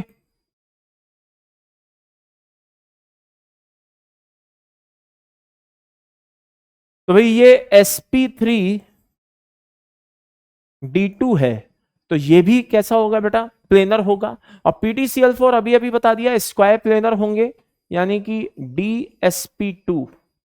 ओके, तो आप डायरेक्ट हाइब्रिडाइजेशन देख करके आंसर निकाल सकते हैं। फाइनल आंसर अपना क्या हो गया भैया, BCD हो गया। तीन के तीनों कैसे होते हैं बेटा, प्लेनर होते हैं। नेक्स्ट क्वेश्चन पे चलते हैं। ये बहुत ही शानदार क्वेश्चन है, जरा ध्यान से अच्छे से देखिएगा। यहां पे FeH2O5NO, ठीक है ना, 2+ दिया हुआ है। क्या ये पैरामैग्नेटिक इन नेचर होता है, हाँ साहब बिल्कुल होता है। आयरन +1 है, आयरन क्या है बेटा, +1 है, तो ये पैरामैग्नेटिक होगा ही होगा। आई रिपीट, आयरन +1 है तो ये पैरामैग्नेटिक होगा ही होगा भाई, 3d6, ठीक है ना। चलिए, और दूसरी चीज लिगेंड WFL का बोलबाला है, तो अनपेयर्ड इलेक्ट्रॉन होंगे, पैरामैग्नेटिक होगा, यानी कि इसका आंसर P होना कंफर्म है। डायमैग्नेटिक नहीं। Synergic bonding is not involve in the complex, गलत बात। क्यों? एनओ है तो सिनर्जिक बॉन्डिंग होगी, यानी कि इसका आंसर आर भी नहीं होगा। EAN value of central metal atom of the complex is less than 40। जी हाँ, आप EAN निकाल सकते हैं, 40 से कम आ रहा है तो इसका आंसर एस भी होगा। EAN value of central atom obey Sidgwick theory, गलत। आप इसका EAN निकालेंगे तो 26 - 1 और ये कितने दे रहा है? टोटल 12 इलेक्ट्रॉन, यानी कि भैया ये आ गया 37। तो ये EAN को फॉलो नहीं कर रहा है, तो ए का आंसर क्या होना चाहिए? PS। ठीक है, ओह जस्ट अ सेकंड, ए का आंसर क्या होना चाहिए? PS। ये देख लीजिए, यही है। अब बात आती है COF6 3- की। ठीक है, कोबाल्ट है साहब, WFL है लिगेंड, है ना, 6 इलेक्ट्रॉन भरने हैं। कितने इलेक्ट्रॉन भरने हैं? 6 इलेक्ट्रॉन भरने हैं, तो ऑब्वियसली पैरा तो होगा, तो इसका आंसर P तो होगा। डाया नहीं है। Synergic bonding involve, synergic bonding is not involve, जी हाँ, इसमें सिनर्जिक बॉन्डिंग नहीं हो रही है। EAN वैल्यू जो है सेंट्रल एटम की 40 से कम है, हाँ बिल्कुल 40 से कम है। ठीक है, क्या ये थ्योरी सिज्विक थ्योरी को फॉलो कर रहा है? आओ वो चेक कर लेते हैं। कोबाल्ट +3 है, यानी कि 27 - 3 कर दो तो 24 बचे, और 12 इलेक्ट्रॉन इससे मिल रहे हैं, यानी कि 36 हो गए। तो यानी कि ये EAN को फॉलो कर रहा है, तो इसका आंसर क्या हो गया भैया? T भी हो गया। आओ चेक कर लेते हैं, PRST।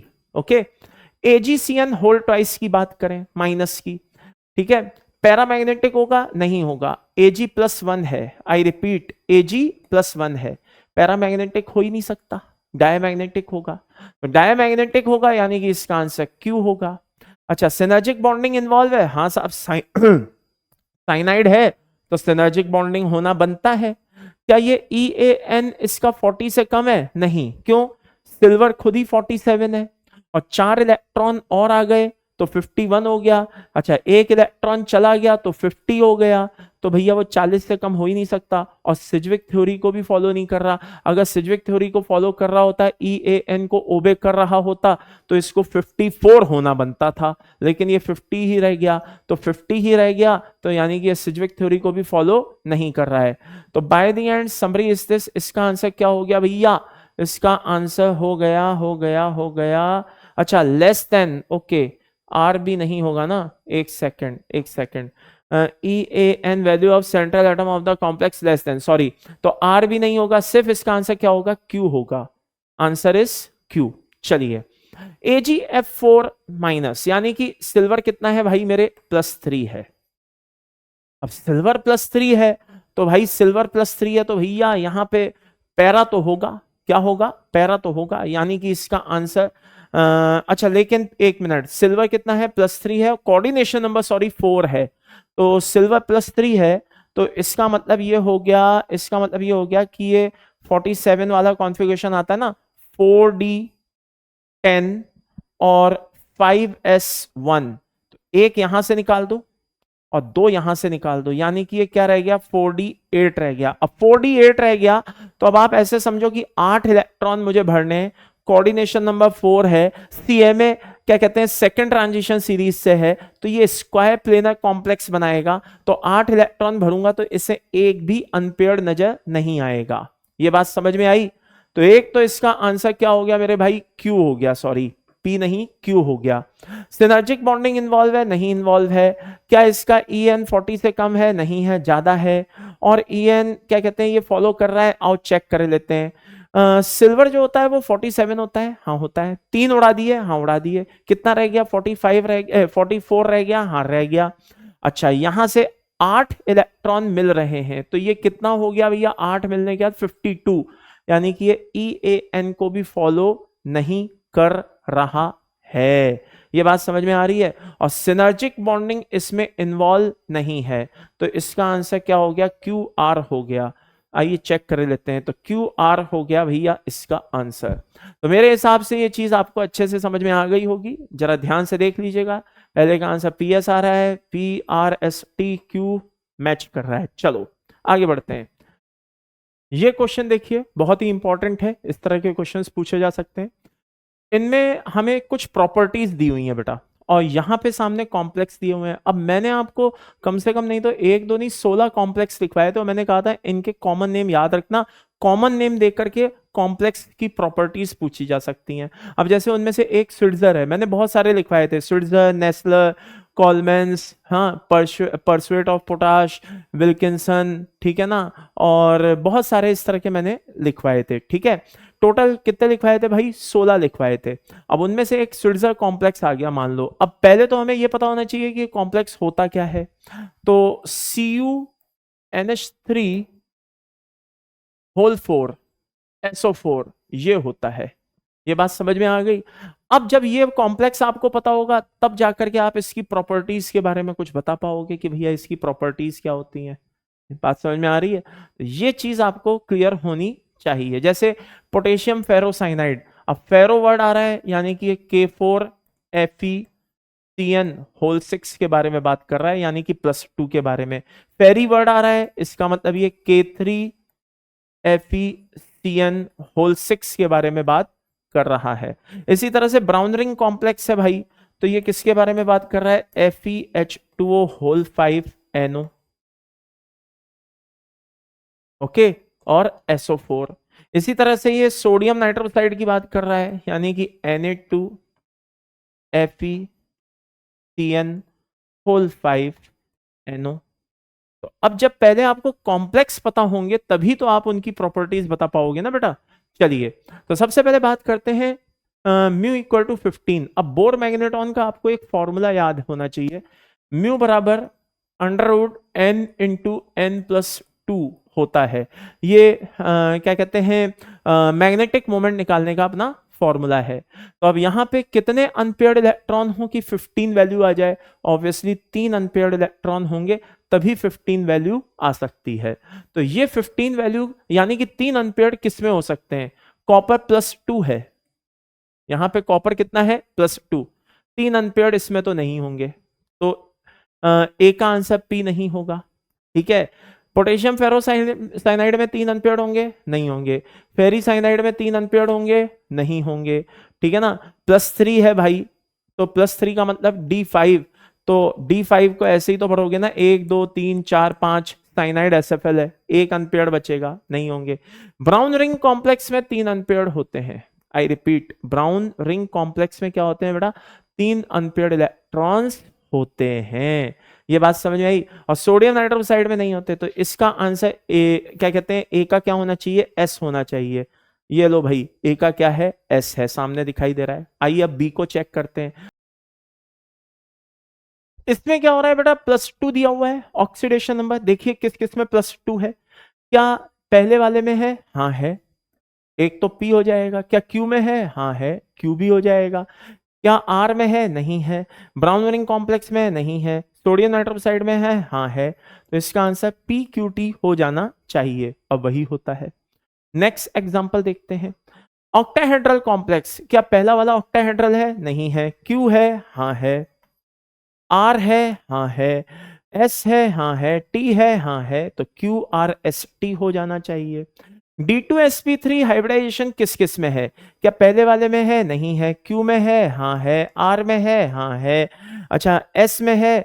S में ब्राउन रिंग नहीं है। T में है? हाँ है। तो इसका आंसर क्या होना चाहिए? QRT होना चाहिए। वो नीचे छुप गया है, जरा ध्यान से देख लीजिए। QRT इसका आंसर आ रहा है। ओके, चलिए, तो ये भी हमारा क्वेश्चन हो गया। नेक्स्ट क्वेश्चन देखते हैं। बात आती है हाइब्रिडाइजेशन और ये कुछ प्रॉपर्टीज हैं, आइए जरा चेक कर लेते हैं। COF3H2O होल 6, COF3H2O होल 6, क्या इसमें हाइब्रिडाइजेशन DsP2 होगा? भाई DsP2 तो तब होता है जब कोऑर्डिनेशन नंबर 4 हो, और यहां तो कोऑर्डिनेशन नंबर 6 है, तो इसका आंसर P तो नहीं होगा। क्या ये ऑप्टिकल आइसोमेरिज्म शो करता है? बिल्कुल नहीं करता, ये फेशियल मेरिडियोनल है, इसमें कोई ऑप्टिकल एक्टिविटी नहीं होती। क्या इसका हाइब्रिडाइजेशन D2sp3 होगा? बिल्कुल नहीं होगा, क्योंकि ये तो WFL है, ये तो sp3d2 होगा। क्या ये paramagnetic but outer orbital complex हो सकता है? हाँ बिल्कुल हो सकता है। +3 है और आउटर ऑर्बिटल कॉम्प्लेक्स भी बनाएगा, तो इसका आंसर एक हमें मिल गया S। क्या ये GI शो करता है? हाँ साहब बिल्कुल, ये GI शो करता है ज्योमेट्रिकल आइसोमेरिज्म, फेशियल और मेरिडियनल। तो इसका आंसर क्या हो गया, एस और टी होना चाहिए। तो भैया ये देख लो, इसका आंसर एस और टी है। आगे क्रोमियम ऑक्सीडेट, यहां पे ऑक्सीडेशन कितनी आ रही है माय डियर, +3 आ रही है। अब +3 आ रही है तो हाइब्रिडाइजेशन DsP2 कतई नहीं, मैंने बताया ना कोऑर्डिनेशन नंबर 4 में आएगा, ये तो 6 है तो पहला नहीं होगा। क्या ये किसी तरह की ऑप्टिकल आइसोमेरिज्म शो करेगा, हाँ बिल्कुल करेगा। क्यों भाई, ये MAA होल थ्राइस टाइप का कॉम्प्लेक्स है, और MAA होल थ्राइस के जो कॉम्प्लेक्स होते हैं बेटा वो ऑप्टिकल एक्टिविटी शो करेंगे ही करेंगे, इनमें POS आ ही नहीं सकती। तो एक तो इसका आंसर क्या हो गया, Q हो गया। D2sp3 होगा, हाँ बिल्कुल होगा। क्यों होगा, उसका लॉजिक है भाई, D2sp3 इसलिए होगा क्योंकि +3 ऑक्सीडेशन है, अंदर ही वाले जो d ऑर्बिटल है वो ऑक्यूपाई होंगे, DN सिस्टम D3 है इसलिए, ठीक है ना, तो ये भी होगा। अच्छा paramagnetic but outer orbital complex, नहीं पैरामैग्नेटिक तो होगा लेकिन आउटर ऑर्बिटल कॉम्प्लेक्स नहीं होगा, इनर ऑर्बिटल होगा, इसलिए एस नहीं है। GI शो करेगा, कतई शो नहीं करेगा, तो QR आंसर इसका होना चाहिए और QR ही है। सी ऑप्शन देखते हैं इसका, NiGly whole thrice, NiGly whole thrice oxidation कितनी आ रही है बेटा, +2 आ रही है। DN सिस्टम कितना है, D8 है। तो आइए क्या ये होगा, नहीं होगा क्योंकि कोऑर्डिनेशन नंबर 4 हटाओ। आगे ऑप्टिकल एक्टिविटी शो करेगा, हाँ बिल्कुल शो करेगा, तो इसका आंसर एक तो Q हो जाएगा। हाइब्रिडाइजेशन D2sp3 होगा, नहीं होगा, DN सिस्टम D8 है साहब, तो D2sp3 हो ही नहीं सकता, sp3d2 होगा। पैरामैग्नेटिक और साथ में आउटर ऑर्बिटल कॉम्प्लेक्स, यस होगा। क्या GI शो करेगा, हाँ कर सकता है, करने में बिल्कुल कर सकता है। तो इसका आंसर क्या हो रहा है, QST आ रहा है। प्लेटिनम की बात करें साहब, तो प्लेटिनम का सीन क्या है, क्या ट्रांजिशन सीरीज कौन सी है इसकी, थर्ड है। तो ये अंदर वाले d ऑर्बिटल से मतलब IOC बनाना पसंद करते हैं, DsP2 होगा, हाँ होगा। तो एक तो इसका आंसर P होगा। क्या ऑप्टिकल एक्टिविटी शो कर सकता है, बिल्कुल शो कर सकता है। क्या इसका आंसर D2sp3 होगा, नहीं होगा क्योंकि कोऑर्डिनेशन नंबर 4 है, 6 नहीं। पैरामैग्नेटिक आउटर ऑर्बिटल कतई नहीं। क्या GI शो कर सकता है, हाँ ये भी शो कर सकता है। तो इसका आंसर क्या होगा बेटा, PQT होगा। वो छुप गया है, जरा देख लीजिए ध्यान से, PQT है। ओके चलिए, तो ये भी अपना हो गया। कहने का मतलब है आपको प्रॉपर इनकी नॉलेज होनी चाहिए, मेरे हिसाब से आपको उसमें फिर दिक्कत नहीं आएगी। अब ये JEE 2004 का एक क्वेश्चन आया हुआ है, आपको यहाँ पे कुछ ऐसे कंपाउंड बताने हैं जो अपनी हाईएस्ट ऑक्सीडेशन में है। तो भाई मैग्नीज को ले लो +7 में है, क्रोमियम को ले लो +6 में है। यही दो कंपाउंड है जो अपनी हाईएस्ट ऑक्सीडेशन में है, बाकी कंपाउंड अपनी हाईएस्ट ऑक्सीडेशन में नहीं है। तो फाइनल आंसर अपना बॉम्बे। नेक्स्ट क्वेश्चन, कौन है जो इसमें से लिगैंड की तरह काम नहीं कर सकता, भाई लिगैंड की तरह वो काम नहीं कर सकता जो लोन पेयर ना दे सकता हो, लोन पेयर देने वाला ही लिगैंड होता है। तो H- लोन पेयर दे सकता है, PH3 दे सकता है, H2O दे सकता है। अमोनिया के पास देने के लिए लोन पेयर है ही नहीं अमोनियम के पास, तो अमोनियम लिगैंड की तरह काम नहीं करेगा। कौन है जो EDTA के साथ कॉम्प्लेक्स नहीं बना सकता, भाई EDTA 4- है, इसको कोऑर्डिनेशन नंबर 6 की रिक्वायरमेंट है। अब बेरिलियम जो है वो कोऑर्डिनेशन नंबर 6 शो नहीं करता, वो मैक्सिमम 4 बॉन्ड बना के रह जाता है, तो बेरिलियम कॉम्प्लेक्स नहीं बना पाएगा। Which of the following ambidentate ligand donate lone pair from nitrogen and oxygen only, भाई only को रेस्पेक्ट देना, उसने कहा है, उसका कहने का मतलब है भले चाहे लिगैंड में कितने भी डोनर एटम हो, सिर्फ नाइट्रोजन और ऑक्सीजन पे फोकस करना है। तो एक तो ये हो गया जो नाइट्रोजन और ऑक्सीजन दोनों से लोन पेयर दे सकता है, एक OCN हो गया जो ऑक्सीजन नाइट्रोजन दोनों से लोन पेयर दे सकता है, बस NOS है जो तीनों से लोन पेयर दे सकता है, नाइट्रोजन से भी दे सकता है, ऑक्सीजन से भी दे सकता है, सल्फर से थायो ग्रुप से भी दे सकता है। तो इसका आंसर ओनली है ना, यानी कि A और B रह गए जो केवल नाइट्रोजन ऑक्सीजन से लोन पेयर दे सकते हैं। विच of the following ligand is bidentate, कौन है भाई इनमें से bidentate, GLY, DMG, OX, ACAC-, सारे के सारे बाइडेंटेट है। ये लिगेंड्स आपको पहचान होनी चाहिए भाई, A to Z, ठीक है ना। GLY-, जैसे एक आध बताया देता हूं मैं आपको, NH2 CH2 C double bond O O-, तो भैया ये CMA हो गया, ये लो तो बाइडेंटेट हो गया ये। ऐसे ही DMG minus OX2 minus ACAC सब के सब क्या होते हैं बेटा, बाइडेंटेट लिगेंड की तरह बिहेव करते हैं। If the bond length of CO bond in carbon monoxide इतना, then what is the value of CO bond length in FeCO whole 5? देखो भाई, मेटल कार्बोनाइल में अगर CO आ रहा है मेटल के साथ तो उसमें सिनर्जिक बॉन्डिंग भी होगी। तो ये Fe है, ये C है, ये O है, तो C क्या करेगा, कार्बन क्या करेगा, Fe को लोन पेयर देगा, Fe कार्बन को एंटी बॉन्डिंग में लोन पेयर देगा, जिससे इसकी बॉन्ड लेंथ क्या हो जाएगी, बढ़ जाएगी, और बॉन्ड ऑर्डर में क्या आ जाएगी, कमी आ जाएगी। तो भाई मेरे जो बॉन्ड लेंथ नॉर्मल CO की होती है 1.128, मेटल कार्बोनाइल में ये बॉन्ड लेंथ 1.128 से ज्यादा हो जाएगी। कितनी हो जाएगी, 1.15 हो जाती है। ये क्लास में भी मैंने कराए हुए क्वेश्चन है मेरे, बहुत अच्छे से इनको एक्सप्लेन किया हुआ है, जरा एक बार देखना भाई, इंपॉर्टेंट है। आगे, पाई बॉन्डिंग किसमें इन्वॉल्व नहीं है, यानी कि कौन है जो जिसमें ऐसा लिगेंड ना हो जो पाई इलेक्ट्रॉन ना देता हो। फेरोसिन, फेरोसिन का फॉर्मूला क्या होता है, ये Fe है, हाँ है, ये C5H5 होल ट्वाइस है, हाँ है भाई, ये फेरोसिन होता है, ठीक है ना, ये सब लिखवाए हुए हैं मैंने, फेरोसिन वेनेडोसिन सब बताए हुए हैं। तो भाई इनमें पाई इलेक्ट्रॉन बॉन्डिंग होती है, पाई बॉन्डिंग होती है। डाइबेंजीन क्रोमियम, ये क्रोमियम है, ये C6 है, ये S6 है, और ये होल ट्वाइस है। तो भैया ये भी बताया हुआ है, ठीक है ना। जी सॉल्ट भी बताया हुआ है, ये PT है, ये Cl3 है, ये C2H4 है, ठीक है ना, ये बताया हुआ है, इसमें भी पाई बॉन्डिंग होती है। ग्रिग्नार्ड रिएजेंट होता है RMGX, इसमें पाई बॉन्डिंग नहीं होती है। तो पाई बॉन्डिंग किसमें इन्वॉल्व नहीं है भाई, ग्रिग्नार्ड रिएजेंट में पाई बॉन्डिंग इन्वॉल्व नहीं है। आगे बढ़ते हैं, ये दोनों वैसे ध्यान रखना भाई सैंडविच कॉम्प्लेक्स है, लिखवाया हुआ है, चेक करिएगा। Which of the following is not considered as organometallic compound? Organometallic compound का मतलब क्या होता है, मेटल और कार्बन के बीच क्या हो, बॉन्ड हो, bond in between metal and carbon. तो मेटल कार्बन के बीच अगर बॉन्ड है तो वो ऑर्गेनोमेटेलिक है। फेरोसिन अभी अभी बताया, तो आयरन कार्बन के बीच बॉन्ड है, फेरोसिन ऑर्गेनोमेटेलिक है, ठीक है ना। जी सॉल्ट में प्लेटिनम कार्बन के बीच बॉन्ड है। ग्रिग्नार्ड में RMGX, ठीक है ना, R कौन है, alkyl group, magnesium central metal atom, bond है। लेकिन ये है सिस्प्लेटिन, ये इस प्लेटिन लिखा हुआ है, ये है सिस्प्लेटिन। सिस्प्लेटिन का फॉर्मूला याद करो, अभी थोड़ी देर पहले बताया था, जो एंटी कैंसर ड्रग में यूज होता है, PT NH3 whole twice Cl2। भाई मेरे इसमें कोई मेटल और कार्बन के बीच बॉन्ड नहीं है, तो आप इसको ऑर्गेनोमेटेलिक कंपाउंड कंसीडर नहीं कर सकते। चलिए, तो फाइनली हमारे क्वेश्चंस पूरे हो गए, ठीक है, और होपफुली इस सेशन को भी आपने प्रॉपर एंजॉय किया होगा, और भी बहुत अच्छे अच्छे क्वेश्चंस आगे भी इसी तरह से बेटा मैं लाता रहूंगा, मेन इंपॉर्टेंट क्वेश्चंस जो आपकी पूरी थ्योरी को कवर कर दें।